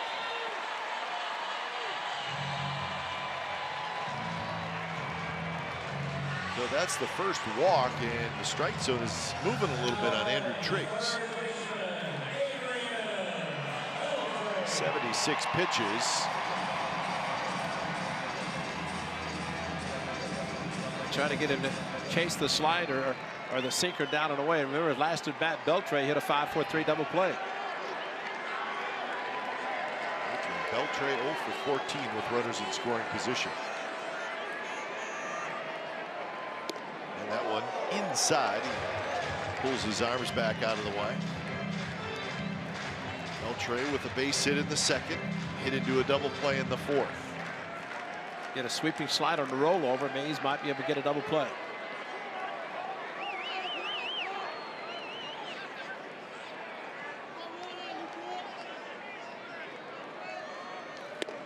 Missed in again. Nowhere to put him. 2-0 the count. It's amazing how a pitcher pitches so effectively in a 0-0 game, and all of a sudden you put a run on the board and everything changes.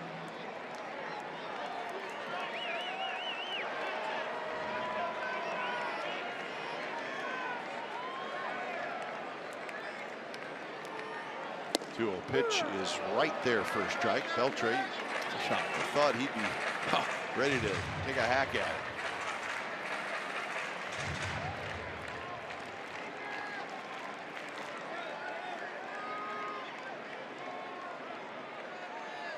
DeShields at third, Chu at second, Mazzara at first.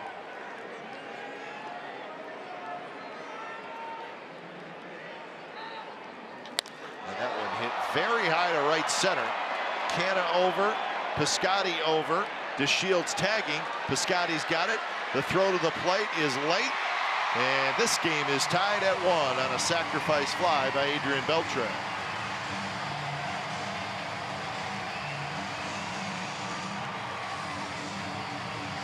Chu at second. As soon as he saw the throw coming to the plate, he took off for third. There's your high slider, not the sweeping one to roll over. Instead, he got under it. Piscotty, really not much of a chance to throw out DeShields. Has tremendous speed, and you see Chu top of your screen going to third base with the throw going to the plate.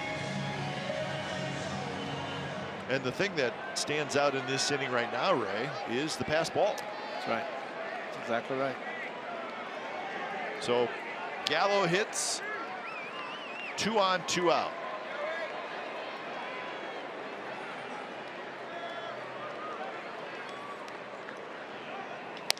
Grounded to second, right to Lowry, who's got it.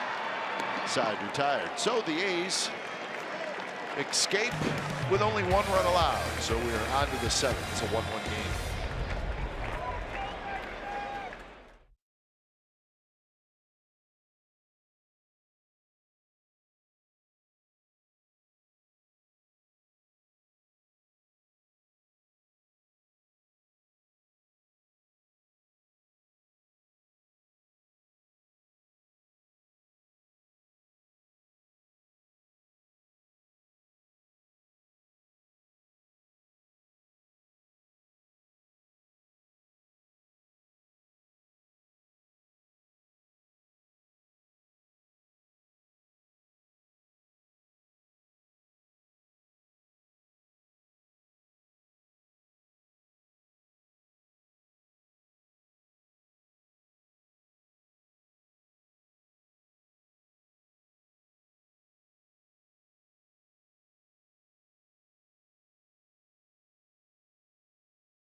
Good change up to Jed Lowry outside of the swing and miss.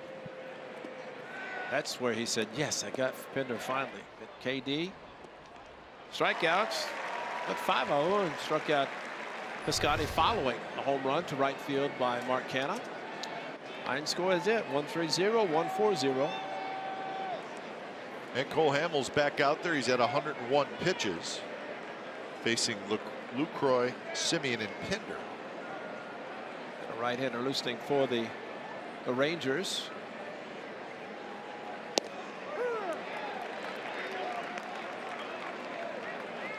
And that right-hander would be Matt Bush.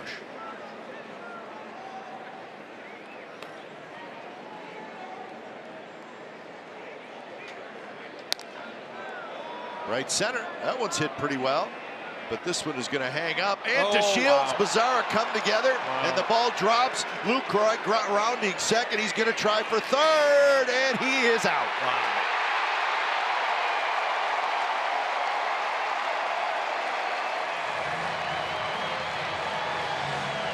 So a very close play at third base. And let's see what it looked like. Lucroy, the ball bounce came up, and I think that's why Lucroy is thinking maybe not. That's Vic Carapazza, the home plate umpire, making the call. So the ball came up. Did his foot get in there in time? I'm going to say no. Wow.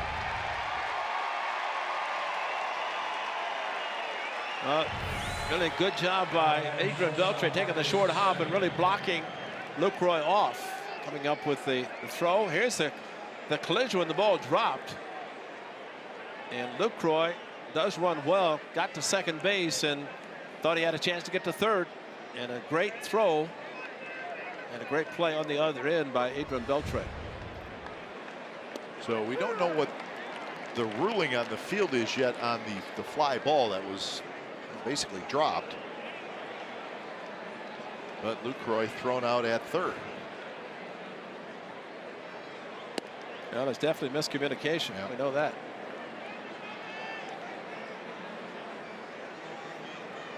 The scoreboard has the A's with 4 hits, so that would have been their 4th. So I guess it goes as a double.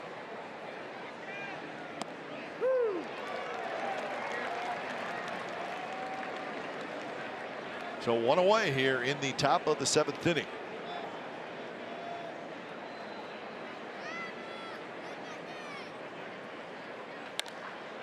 Left field, Gallo over. He's not going to get it. Big hop off the wall, and Gallo will throw it into the cutoff man, and Semien has a double.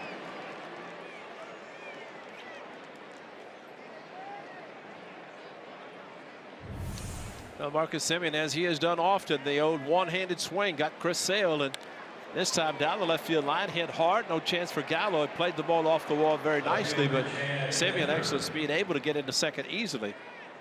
But Marcus Semien, just tremendous power, swinging with one hand. So double number 7 for Marcus.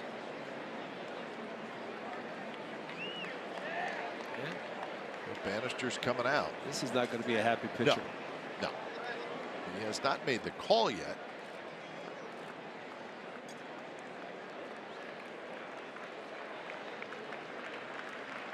Yes, he has. He's taken the baseball from Cole Hamels, who goes 6 1/3 innings tonight. When it's time for change, think Speedy Oil Change and Auto Service, your trusted oil change, tune-up, and brake experts.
It may not be reproduced or retransmitted in any form, and the accounts and descriptions of this game may not be disseminated without the express written consent of the Athletics Investment Group, LLC.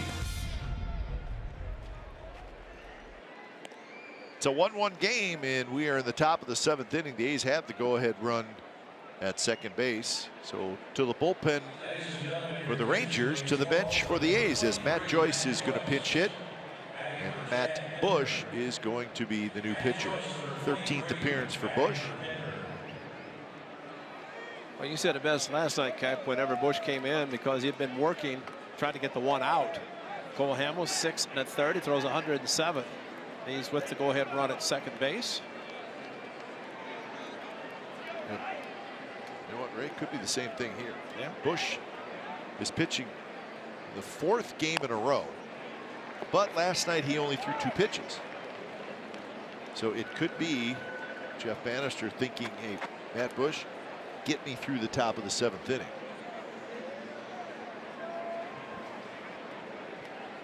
Joyce had 236 with a couple of home runs. Obviously, with all these lefties the A's are facing, Joyce has not played a lot as of late. Swing and a miss. So the count is quickly 0-2. Well, September 30th, and this is what Matt Joyce did. That was against Matt Bush, and Joyce would like to do it again, or maybe just a base hit.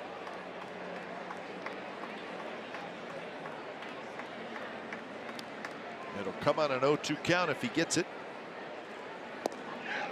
Woo. A little bit outside.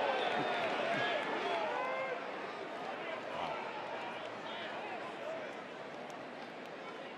85 appearances by the Rangers bullpen, second most in the majors. They've used at least 4 relievers in each of the last 4 games. You know, we saw 5 last night, right? Yeah, exactly. And saw last night that every time a reliever came in, and Matt Bush one of them, he came in with the previous reliever having runners on base. And it's one of those, I can't let you try to get out of your own jam and bring somebody else in to do it for you. And sometimes managers will say, you get yourself in a jam, get yourself out, because they're your base runners.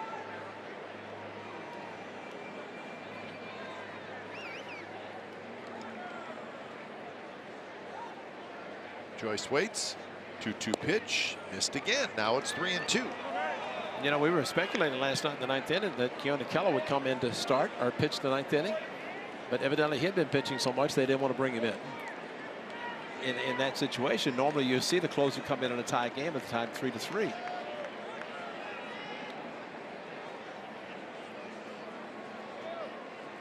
Lowry waits in the on-deck circle. Well, they painted a fastball that was called a ball, made it 1-2, and then back-to-back curveballs. And there's the shift to the right side. Only Beltran, the shortstop, moving over closer in that position.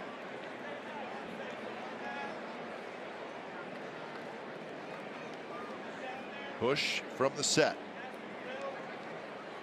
3-2 pitch, and he did not go, and he walked him.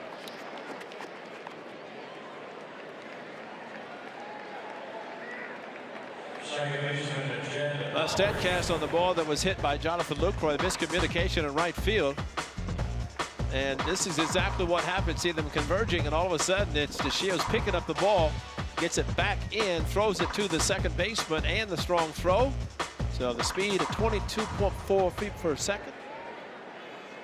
And DeShields one who could have avoided all that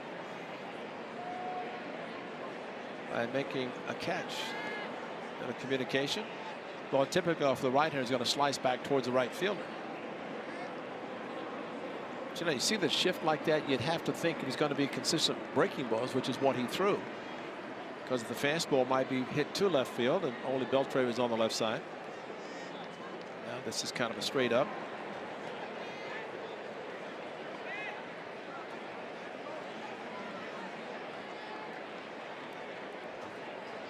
So Hamels 6 1/3.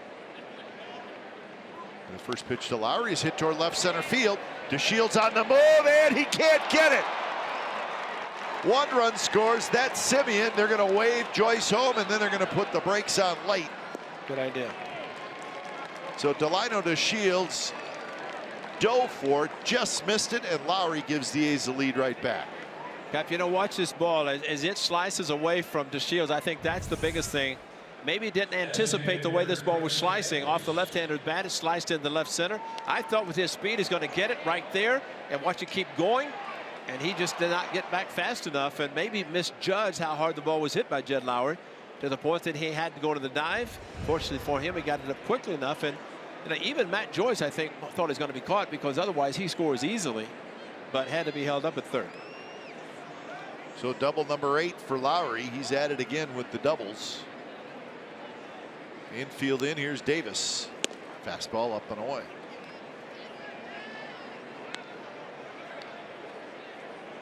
So the A's a great spot to tack on a couple more runs here with Davis aboard. Davis at bat, he's 0 for 3.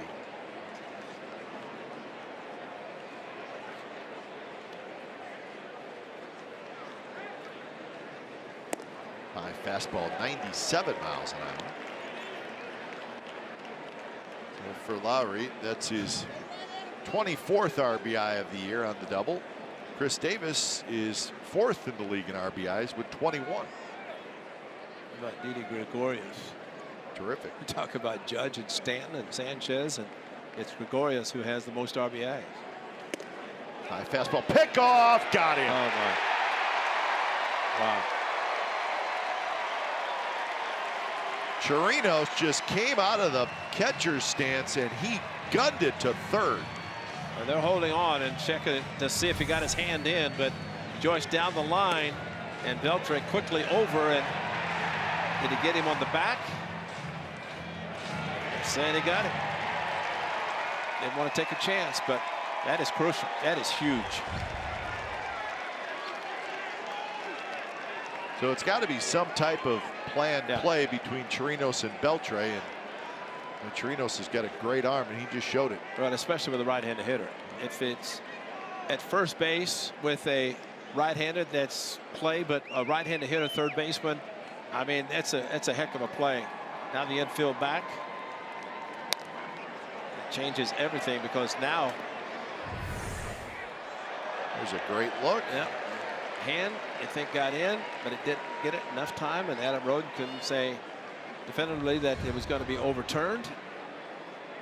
And you know the dangerous thing about that, if it gets past Beltre, it's a left field, 2 runs are going to score, but instead it's a big out.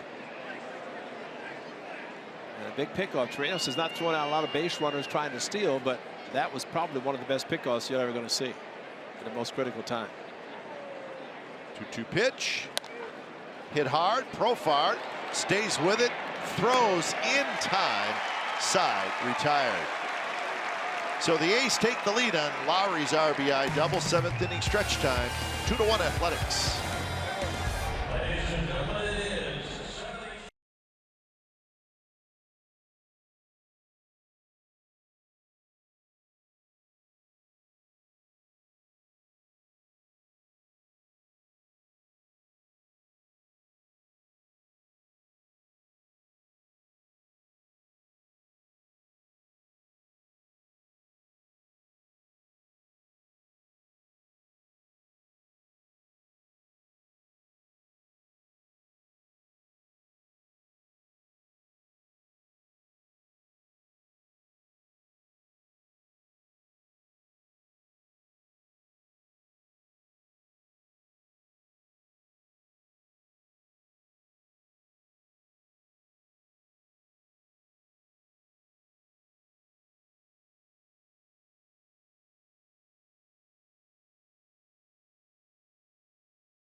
Is presented by Lagunitas. Plus, the A's have teamed up with Star Wars for a special Star Wars and Matt Olson themed bobblehead. Special tickets are required to receive the bobblehead. Clear your calendar to be at the ballpark on Friday, May the 25th. That's against the Arizona Diamondbacks. Enjoy Oakland's best fireworks with a Star Wars twist. Visit athletics.com/Star Wars to get started.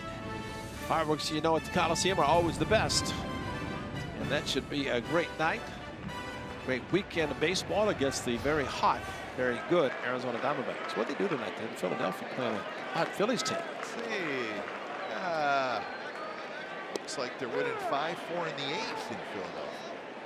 Hey, when it's time for change, think Speedy Oil Change and Auto Service, your trusted oil change, tune-up, and brake experts. So Ryan Dole comes in. Triggs was good. He's got a chance to get a win. Bullpen needs to get 9 outs.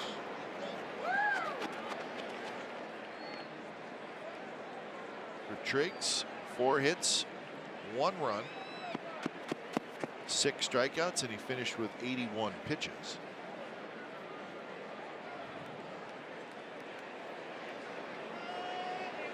Oh, 0-2 to Jerks and Profar. Stays 0-2. Okay. So Matt Joyce stays in the game in left field. Going to start tomorrow night with Doug Fister scheduled to start, the right-hander. They'll be breaking up the 5 consecutive. It's supposed to be 6, but Minor will be pushed back. And thinking about the top of the 7th, let's think what the A's could have had. They made 2 outs on the base paths, and that's very unusual. And instead of scoring more than 1, they just put up 1, and that was it. But do have the lead.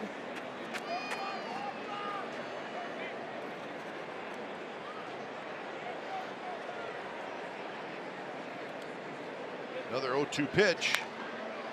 High fastball is looped toward left field, where Joyce gets over there to make the catch.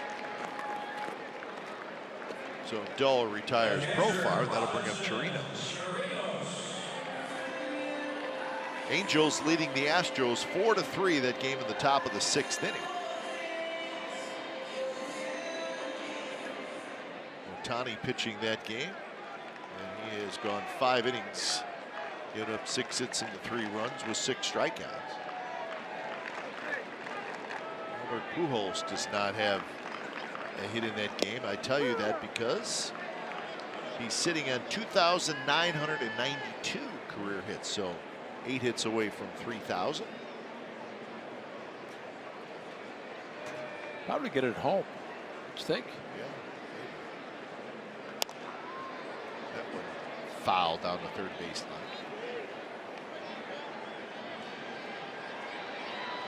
The Mariners beat the White Sox earlier today in Chicago, 1-0.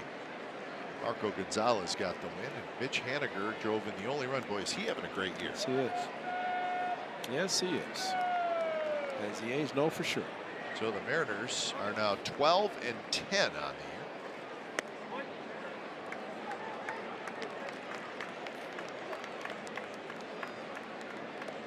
Redo of the World Series a couple years ago. The Cubs beat the Indians 10-3 in an interleague matchup. A couple of home runs for Schwarber. That one is hit high and deep down the left field line, but it's going to be foul. Did it rain in the 9th inning? What's that? Did it rain in the 9th inning like it did in the 7th game of the World Series? That's right. Yeah. I'm sorry. I still don't buy the whole Cubs had a better rain delay speech than the Indians. That's right. Stop it. Stop it, please. Better rain delay speech.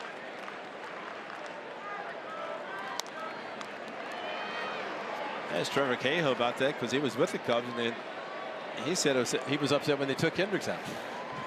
7.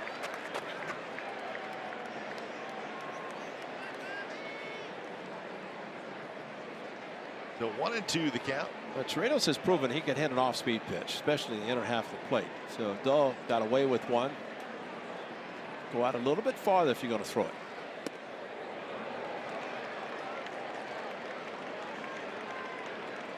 Two and 2 to Chirinos. He's 1 for 2. Guzman is in the on-deck circle.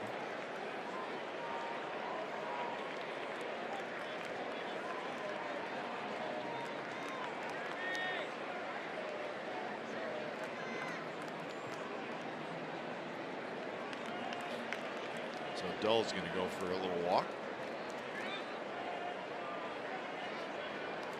Chirinos is going to go for a little walk.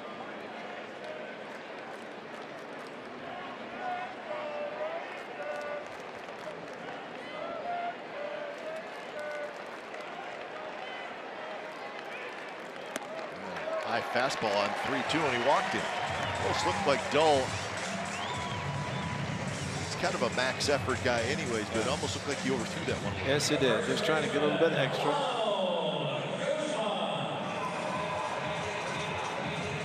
And this is a big inning, and Ryan Buchter might not be available. Trinan is. And Petit is not here.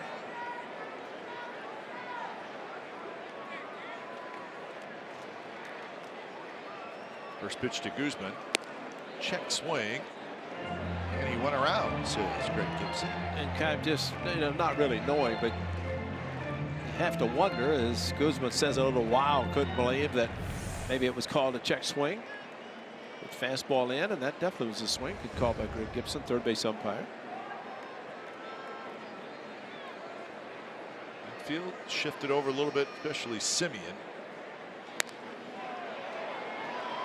Pop up down the right field line. Lowry makes a nice catch in foul territory.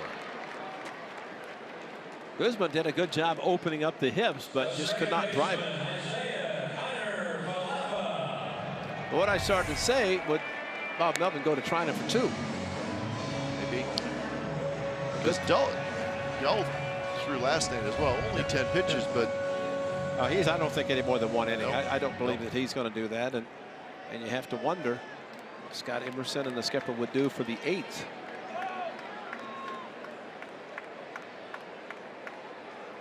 Here's Kiner Falefa. Right now, just trying to get out of this inning, preserving the 1-run lead. First pitch is a fastball down and away. Falefa has a strikeout and a ground out so far. 6 hits for the A's, 4 hits for the Rangers. Neither team has made an error. There's the lefty Jake Diekman for Texas. So it looks like he could be the guy that's coming in for the 8th.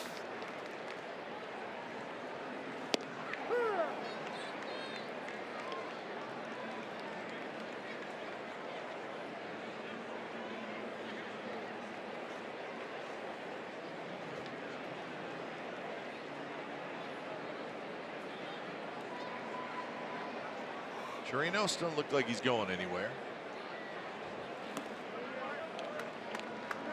Good catcher's legs after 6 innings.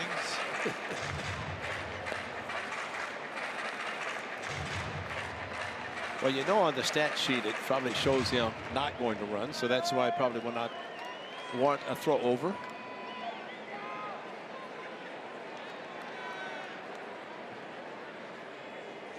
Two and 1 the count to Falefa. So you never know. Now, maybe Bob Melvin, as a former catcher, says, well, maybe he will think about running. Maybe those legs aren't too heavy. Throw overs do come from the bench.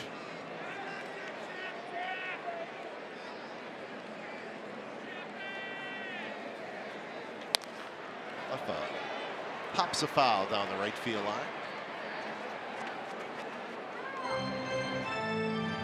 Yankees beat the Twins 8-3. The Yankees have won 4 in a row. They're now 13-8. Talked about Didi Gregorius, Ray. He hit his 8th home run. He knocked in 3. He's got 8 home runs and 27 RBIs. It's amazing. Everybody talks about the other 3 boppers. Sanchez hit a couple of home runs.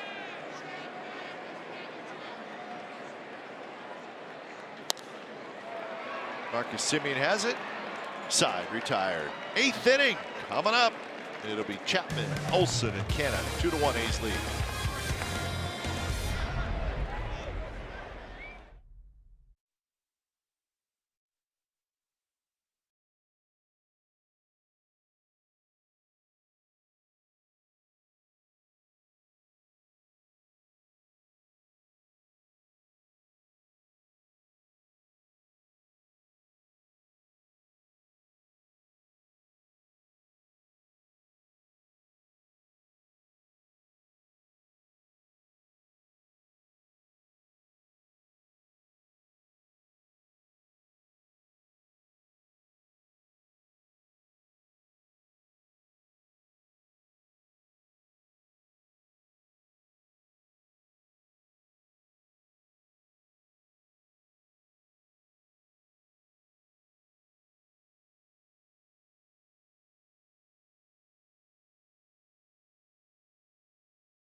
The Rabbit Backpack makes its debut on Saturday, May the 26th against the Arizona Diamondbacks. First 15,000 fans with this awesome giveaway is presented by Ross Dress for Less. Plus, A's 50th anniversary season-long celebration continues with a special Swinging Ace celebration, a day dedicated to honoring the special team from the 1970s. Make sure you grab your tickets.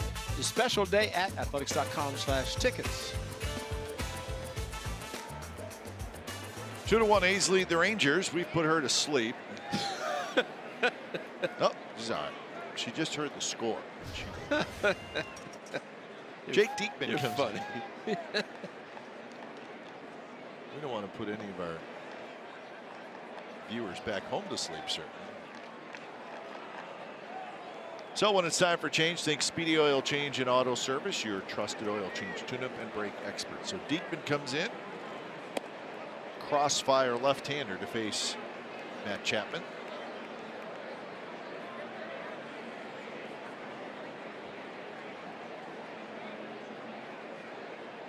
Chapman is 1 for 3.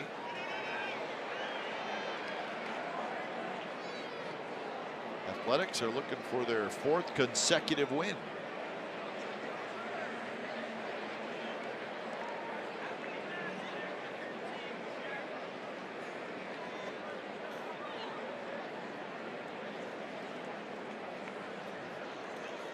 Sean Manaea. They'll be talking about Johnny Vandermeer the next time he starts. Right. Can only tie his record. Well, he could tie it, but then after he ties it, he's got to break it by doing another one. Never know. Not close. Eric and Manny, who are down at the F-lot, as we go in and say, hey, has anybody ever thrown back-to-back? And I said, oh, yeah. I said, but Johnny Vandermeer, you could only time. Only time. Yeah. If you throw back-to-back, you time, and you'd have to throw another one to break it. Sean did it, and we'll talk about it in his next start. That will be in Houston. And it's a leadoff walk.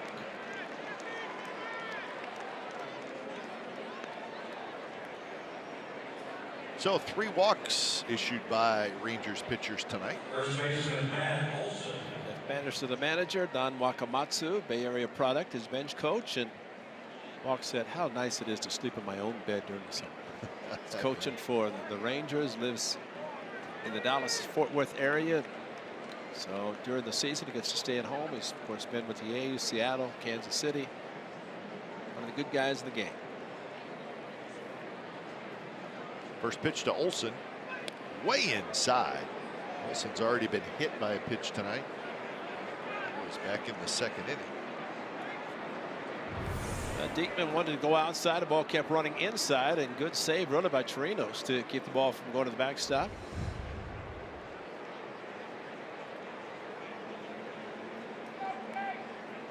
Fastball in, slider away. Good pitch there. Sometimes the pitch way inside like that, I'm not saying he wanted to throw it that far inside, but it can work to the advantage of a pitcher.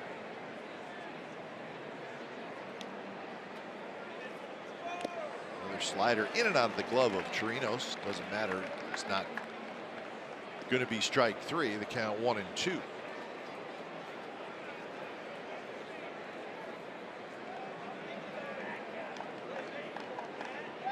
Olson has also hit a fly ball to center field, and he has grounded to short.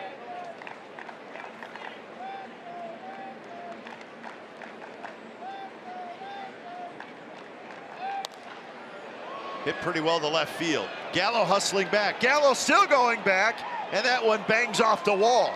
Chapman racing around third. He's going to score with that great speed, and it's 3-1 the A's lead. Yeah, thing of beauty, seeing Gallo turn his back to the infield as he went back for a ball that was against the wall.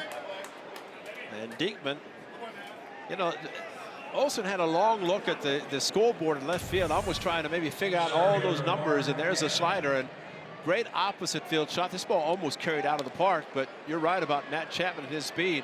With Gallo back to the wall, the ball's to his left, way back, and misjudged it a little bit. And Chapman able to see it and then turn on the afterburners right there. And he's able to score easily. Tremendous speed for the A's third baseman. Almost blew a tire there. Be careful, Matty. That's a big run, especially after what transpired last inning and a lot of opportunities that didn't happen. So Matt Olson, opposite field, 7 opposite field hits. That's pretty impressive. It's his 11th RBI. And the leadoff walk scores. Yep. And still nobody out. Now, we talked about this in the pregame show where the A's have been scoring early in the game a lot lately. But they've also done a pretty good job this year of adding on late. That's what they're doing here, although they broke the tie in the 7th. But a game like this, 1 run is huge. 1 extra run. Absolutely. And even more so because there's nobody out in this inning.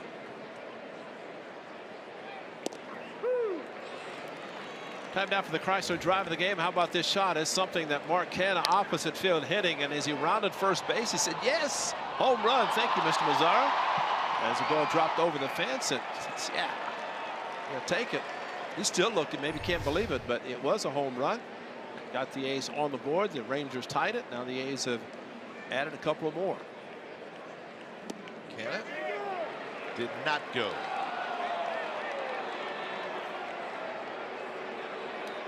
Well, these guys are so strong, so when they start their swing, watch, see if it goes through. Watch the head of the bat. The fact that he brought it back so quickly maybe helped him with big Jordan Baker at first base. Canha has done such a great job, especially against lefties, going opposite field, staying inside the ball.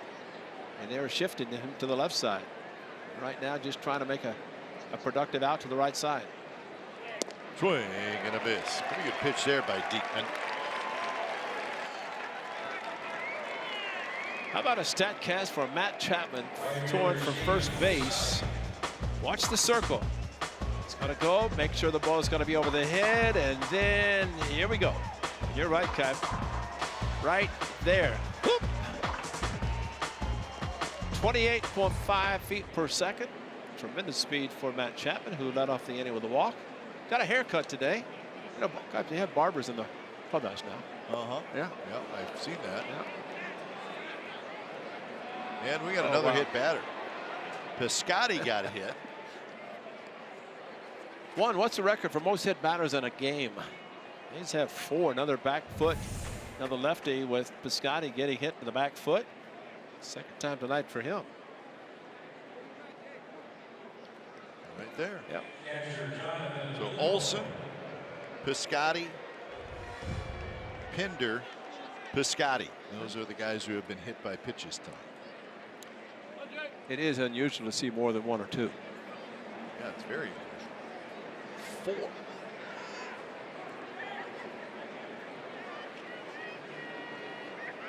So 2 on 1 out. Here's Lucroy. Lucroy fouls it straight back. Lucroy with a double in the 7th was thrown out trying to stretch it to a triple. He has also popped out and hit a fly ball to center field. So all in all, he's 1 for 3.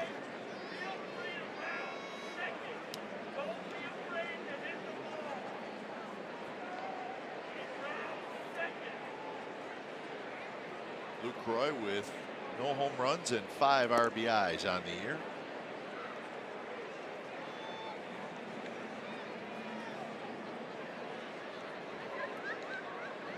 Blake Trinan is loosening in the bullpen, as we see on the big jumbotron up in right field. To let everybody know it's the A's closer. It may be coming in the 8th inning.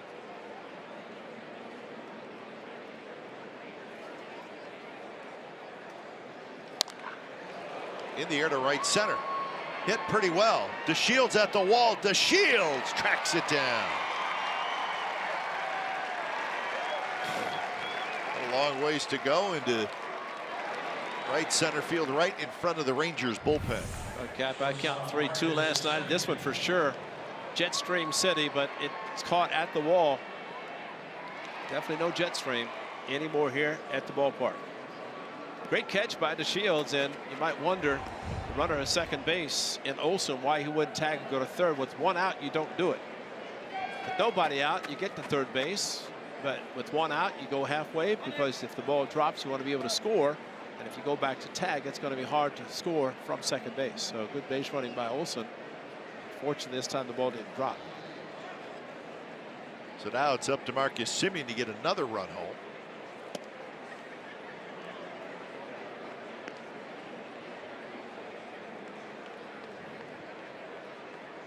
Marcus doubled and scored in the 7th. Got the A's with 4 more doubles tonight. They are second in the American League in total doubles. They now have 51. So indeed, Blake Treinen warming up. Well, first of all, it's good to know that he pitched Sunday, had last night off, precautionary, and he's able to get loose and perhaps come into the 8th inning. Well, Ray, I can tell you on June 7th, 2001 against the Angels, the A's were hit by a pitch 5 times. So that's their really? How long? 2000 what? 2001. Oh, that's a long time ago. Was Juan even born then? Oh, yeah. Oh, yeah. Juan Dorado, good man. He's helping us out up here. Profar has it. Side retired. A's going to run a leadoff walk, and then Olson's RBI double. So bottom of the 8th coming up. It's now 3-1.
Local Toyota dealers, 3-7-0 for the A's, 1-4-0 for the Texas Rangers. Triggs was good.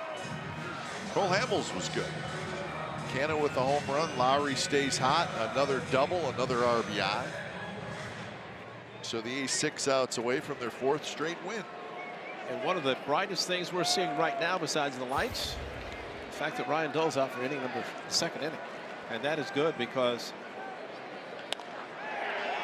and Marcus Semien on the low backhand grabs it before it touches the ground. he wanted one batter, and he got him with one pitch. And now Bob Melvin out with Blake Treinen loosening. So nice job, Ryan Dull, because a lot of times the sitting down, getting back up is the biggest thing. And Marcus Semien, with the ball died quickly, able to go down, catch it on the backhand.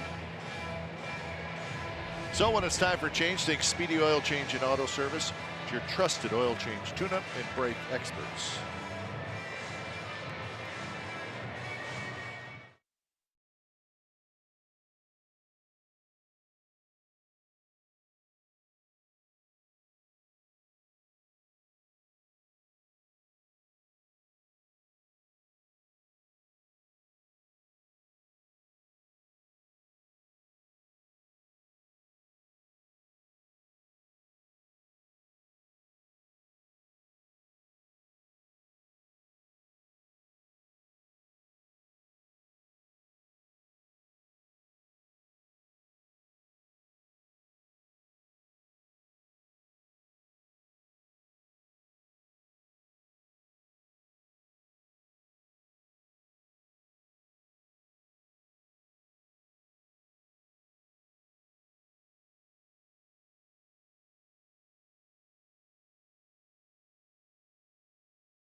One big out, but how about on Sunday, Blake Trinan?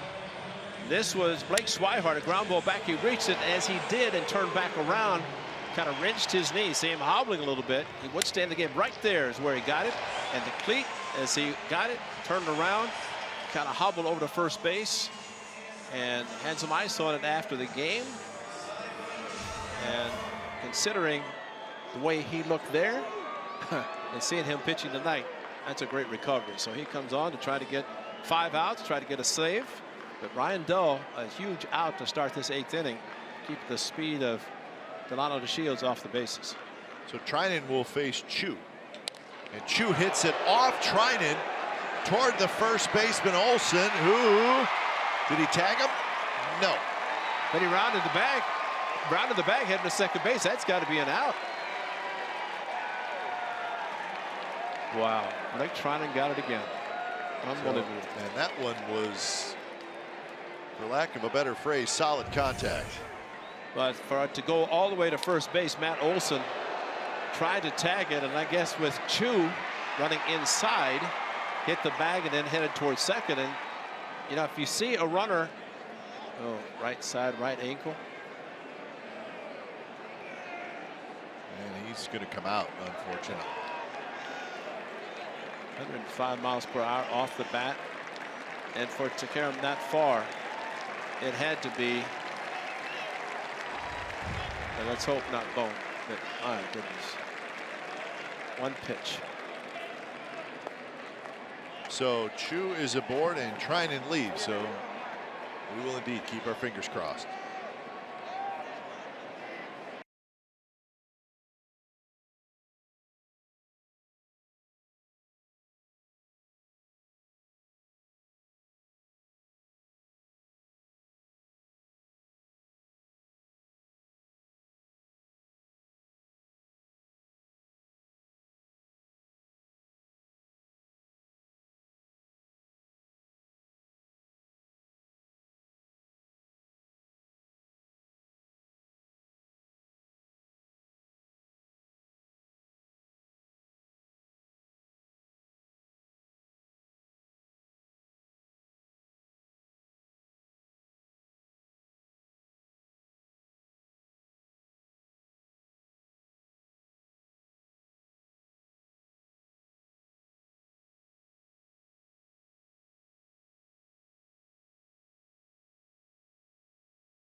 Brought to you by Toyota. Designed for the grind that comes through every time. See your local Toyota dealer today. Toyota, let's go places. And by Xfinity. X1 will change the way you experience TV. So the A's leading 3-1, but a scary moment as Blake Trinan had to leave the game. Watch his right knee. Right there as he follows through. Knee comes around. Maybe just a little below the knee. That's still a lot of bone. Yeah. And then a close play at first. Chu just got around the tag of Olsen. So runner at first, 1 out. Lou Trevino is the new pitcher. And he gets as many warm-up tosses as he needs, and he looks like he's ready to go. I remember Trevino as he's making his 3rd appearance. He pitched in the game a week ago tonight at the Coliseum, a game that was started by Trevor Cahill, and then the big game on Wednesday when he pitched 3 innings in the extra inning game, a game of which Blake Trinan went 3, Trevino went 3, picked up the win, and was sent back to AAA, and unfortunately with the bereavement of Ismail Petit, Trevino's back tonight. And he will face Nomar Mazara. Mazara is 0 for 2 with a walk.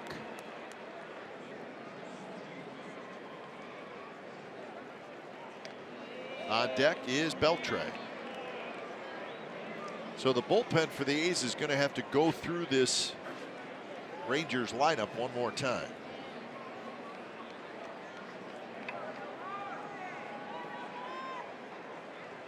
And the first pitch is high.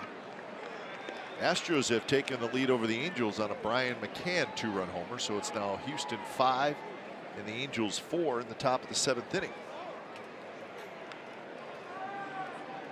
The Angels, they lost on opening day to the A's. They have not lost a road game since then. There's a strike. 1-1 the count.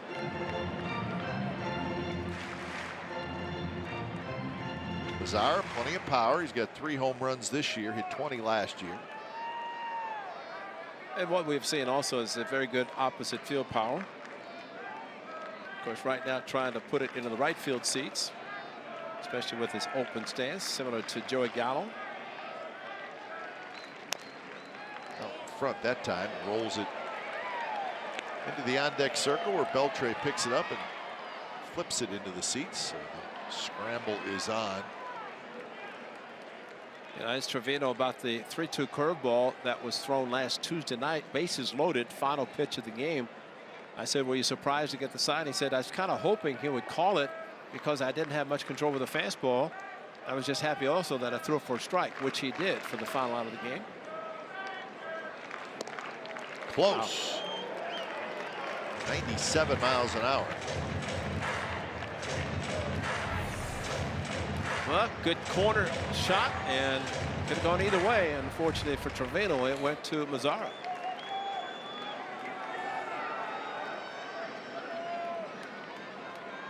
So now the count 2-2. Chu the runner at first with 1 out. Foul that one straight back. 97 again on the outer part of the plate. This time Mazara really felt like, well, that last one was too close to take. You know, watching Jonathan Lucroy going through the exterior signs off the chest protector mask and like that, and then he gives one sign, just wonder if there's some possibility of concern about center field cameras. I mean, you're seeing more and more of multiple signs given even without a runner at second. That is usually the time when a catcher gives more than one sign. But Lucroy seems to be going through. These would be indicators, so maybe whatever he touched and then just one sign with the fingers. Strike 3 call. This time an off-speed pitch on the outside part of the plate. That was a great pitch. A couple of fastballs outside, and then Uncle Charlie.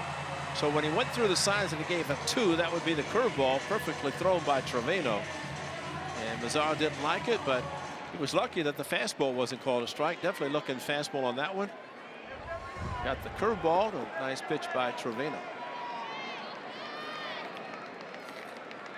So 2 away, and Beltre hits.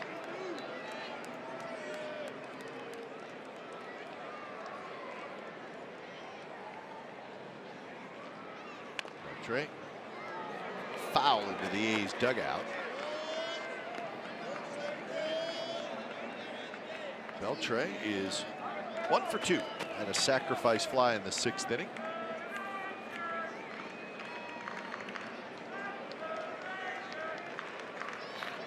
Beltre 2 for 6 in the series.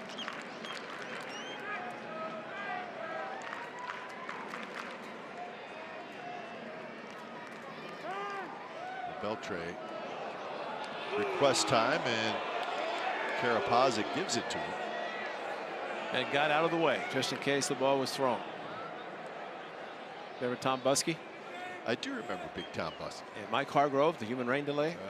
Never forget, Bus said, if he steps out, I'm going to throw it over his head. And he threw one to the backstop at Old Municipal Stadium. It's a long hold by Trevino, and you know, sometimes you ask for time, not necessarily granted all the time, but Beltre, being the veteran, asked for and received it. You always notice whenever the umpire calls time, he runs out of the way in the event the ball is thrown. It's a circle change grip.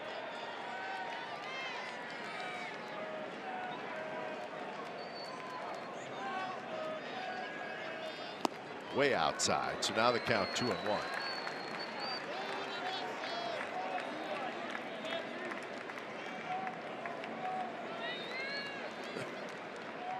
Just Joey Gallo on the on deck. Yeah, we probably should see Joey Gallo leading off the 9th inning. Be nice. 2-2 the count.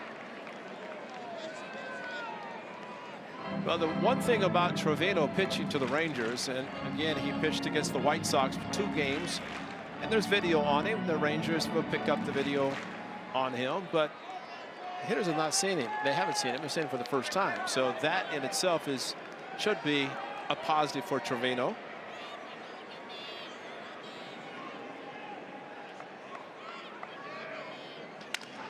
That's a broken bat into the far end of the A's dugout. Then it bounces back out. Tony Beasley is the third base coach for the Rangers.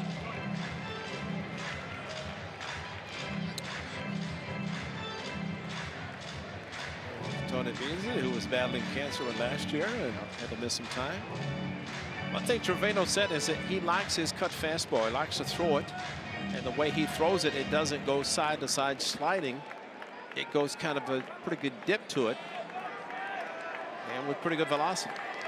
And it's a curveball sign. See if he throws a good one and buckles the knees of Adrian Beltre. Close pitch. So now full count, and that will get Chu moving. As we always say, you throw a 2-2 curveball, hitter's going to be sitting dead red on fastball, figuring you're not going to throw it again. But remember, he threw it 3-2 a week ago tonight. Will he do it again now? And that one is driven right center field, and that's trouble. And that's going to get down. It's going to go to the gap. And Beltre is not moving well at all. He's only going to get to first base. Chu does score, but something happened with Beltre. As soon as he left the box, he could not really run at all. So he's going to immediately leave the game. I don't know what it was, but. And it was a fastball. He was looking for it, opposite field. Hamstring, left hamstring. That's not good. He grabbed his left hamstring. The ball, I mean, it should have been at least a double. The tying run, but out of the box, watch him grab his left leg. Right there.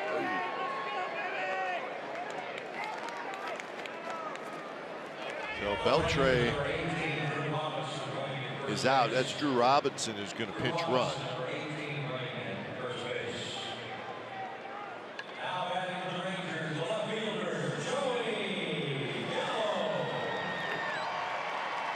But now it's a 3-2 game. Robinson, good speed at first base.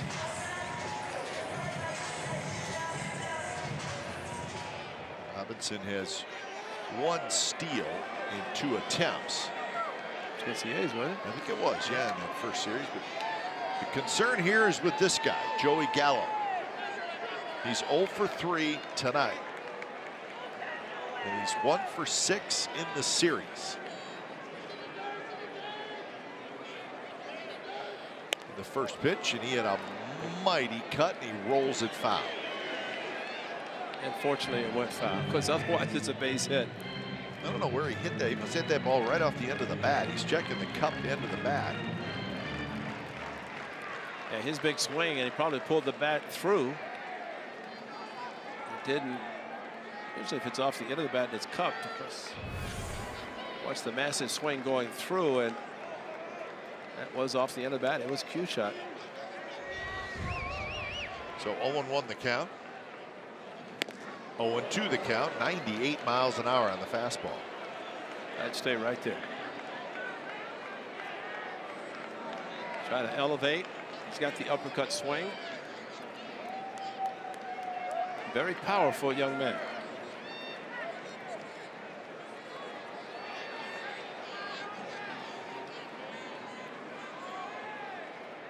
0-2 pitch, fastball, swing and a miss, struck him out, up and in, and no chance for Gallo. A run for the Rangers, so we're moving to the ninth. It's a 3-2 A's lead.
And the new pitcher is Chris Martin, appearing in his 13th game. No record, 3.48 ERA, 10 Ks in 10 innings. And he's going to face Joyce, Lowry, and Davis. So the new third baseman is Drew Robinson, who pinch ran for Beltre. So each team had a very important player leave the game. Beltre for the Rangers, Trinan for the Athletics. If you're just joining us, Trinan took a line drive off his right knee, side of the knee. That was in the bottom of the 8th inning, and he had to leave. Matt Joyce to lead it off. Second at bat for Joyce. He pinch hit in the 7th and walked. First pitch strike. Now this is a big inning for both teams. For the A's to try to add at least an insurance run, and for the Rangers try to keep it at the 1-run deficit. Let's not forget the final game of the series, the Coliseum, between the A's and the Rangers. It was Chu hitting a 2-run home run in the 9th inning that gave the Rangers a 3-run lead. So Santiago Casilla.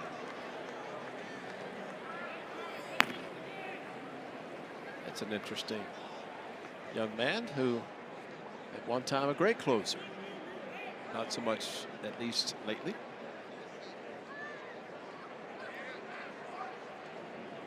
just a little bit outside. Close pitch.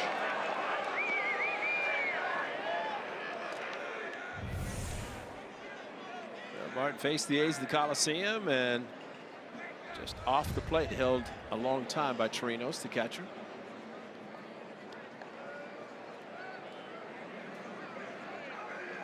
Chirinos sets up outside again, and Joyce fouls this one.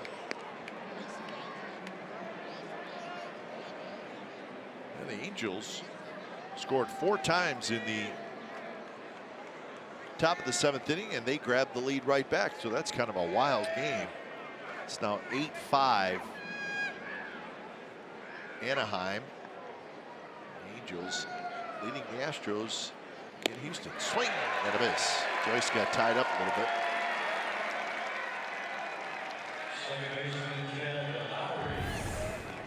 And the high fastball, I saw Chirino do it to Joey Gallo, and Martin comes right back and does the same thing to Matt Joyce. He's probably still thinking about getting picked off at third. Yeah, that one will hang with Matt for a while, unfortunately. So Lowry steps up.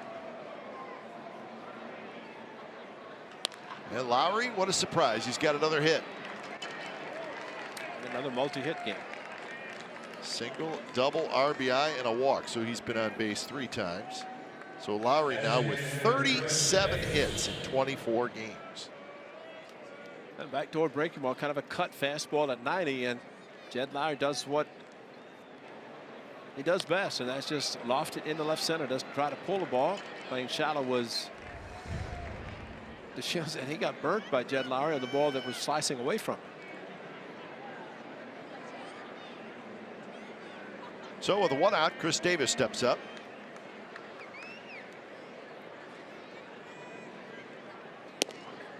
Martin with a 95-mile-an-hour fastball.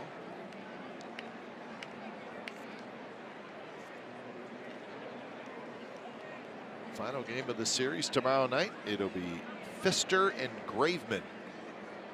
There's your pitching matchup. Kendall Graveman looking for that first win.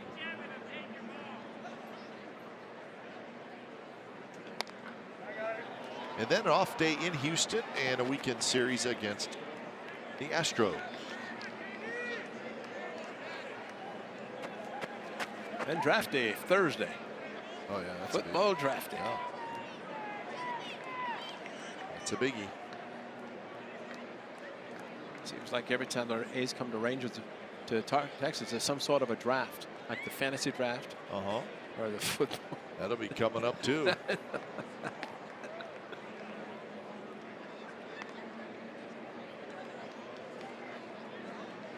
I should follow you because I bet you're good at that. Follow? No. Well, I don't really get into the fantasy football. Yeah. Can see why people do, certainly. Yeah. Another foul ball by Chris Davis. Right, just keep waiting for Chris Davis to take one of those outside pitches and shoot it to right field into the seats. That kind of power.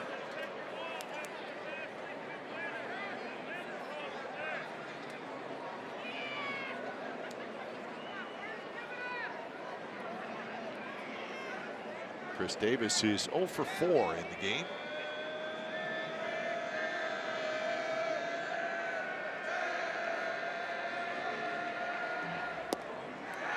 Outside with 95. So definitely off the plate. It's funny how a lot of times you get late in the game, catchers, pitchers will say, I want to pitch a guy away, and let him try to pull the ball. With KD, Chris Davis has tremendous power to the opposite field, so you can kind of forget about that philosophy. And he got him swinging. He stayed out there. Same velocity on the fastball. This time, Davis went after it. And a little too close to take maybe again, so he decided to swing at a pitch that at 95, very good velocity from the right-hander. Not much movement coming back, stayed outside. It's Garrett Richards who tried to stick a fastball by Chris Davis on opening day when he hit the 3-run home run to left center.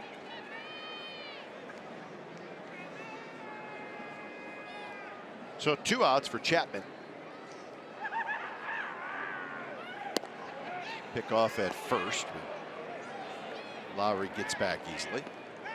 Checking with Chirinos. Come on, man. Making me work down here.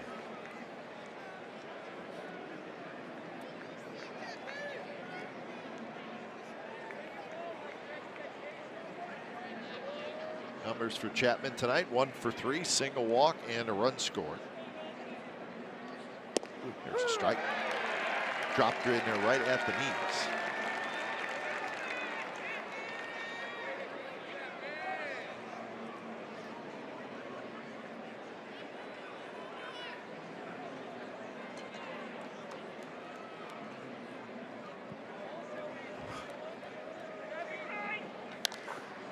Very high to left field, but Gallo back and now comes in a couple of steps, and he's got it. So Santiago Casilla comes in. He's going to try to save it for the A's.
Black Panther. Oakland A's and Marvel are proud to release a glow-in-the-dark Black Panther bobblehead in honor of Oakland and hometown director Ryan Coogler. Fans can snag this one-of-a-kind bobblehead on Saturday, May the 5th against the Baltimore Orioles. It's brought to you by Comerica Bank. Be one of 15,000 fans to get yours upon entering the ballpark. Visit athletics.com/promotion to grab your piece of Oakland history. There's a piece of the ballpark in Arlington history right there. That's a beautiful shot. That's also a beautiful shot with Santiago Casilla trying to come in and close this one out. And great opportunity for the A's right-hander as he is making his 6th appearance, no record, and territory where he's been very familiar throughout his career with the Athletics last year, but not so much this year or since Blake Trinan joined the club last year. So good opportunity for Casilla, not knowing exactly the extent of the injury to Blake Trinan. So Jerickson Profar is the first hitter, and that's a strike from Santiago Casilla. So Casilla gets his opportunity to notch the save.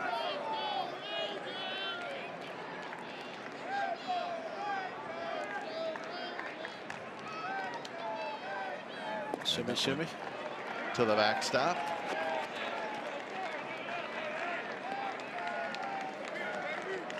Santiago Casilla last year for the Athletics had 16 saves. His high in a season was 38 in 2015 with San Francisco.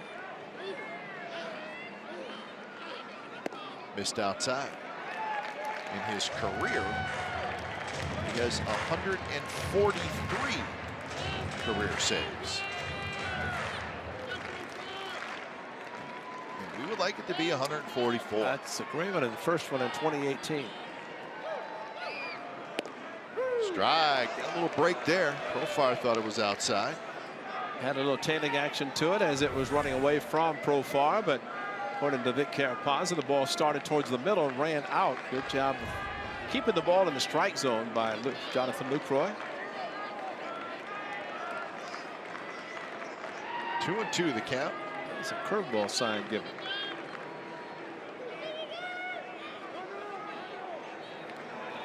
Timeout call. That's getting dangerously close to a pitcher hurting himself. Chirinos will be next, and then Guzman.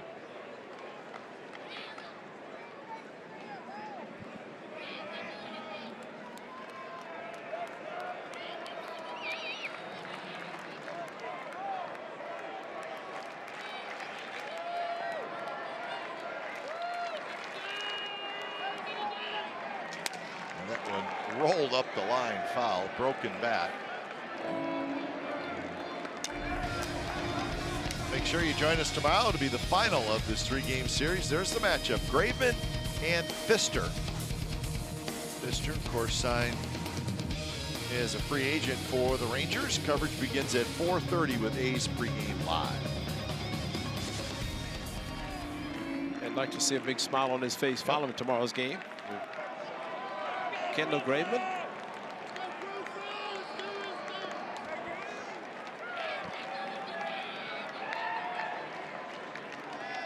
Another 2-2.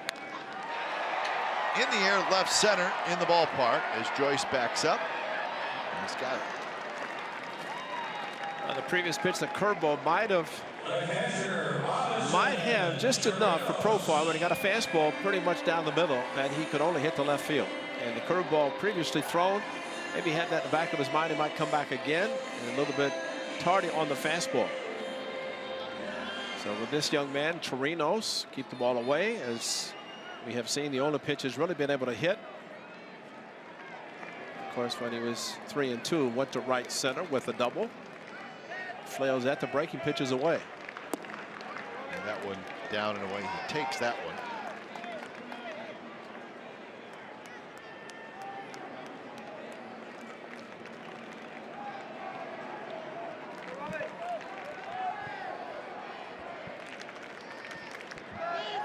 Chirinos. He got a pitch to hit there. Maybe more of the plate than Casilla wanted to give him. Got an uppercut swing on everything. And a case like that where he had the uppercut swing hit on top of the ball. And I guess guys do. They try to get under the pitches and drive them into the seat as he did last night with the curveball.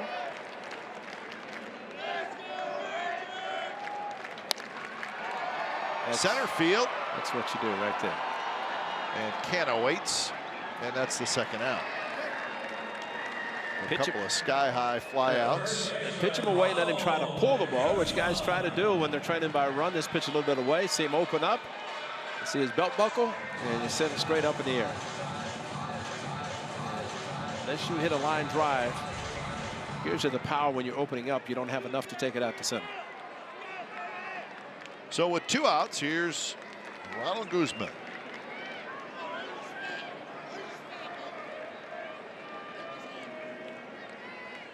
The first pitch is a fastball at 94. That's high.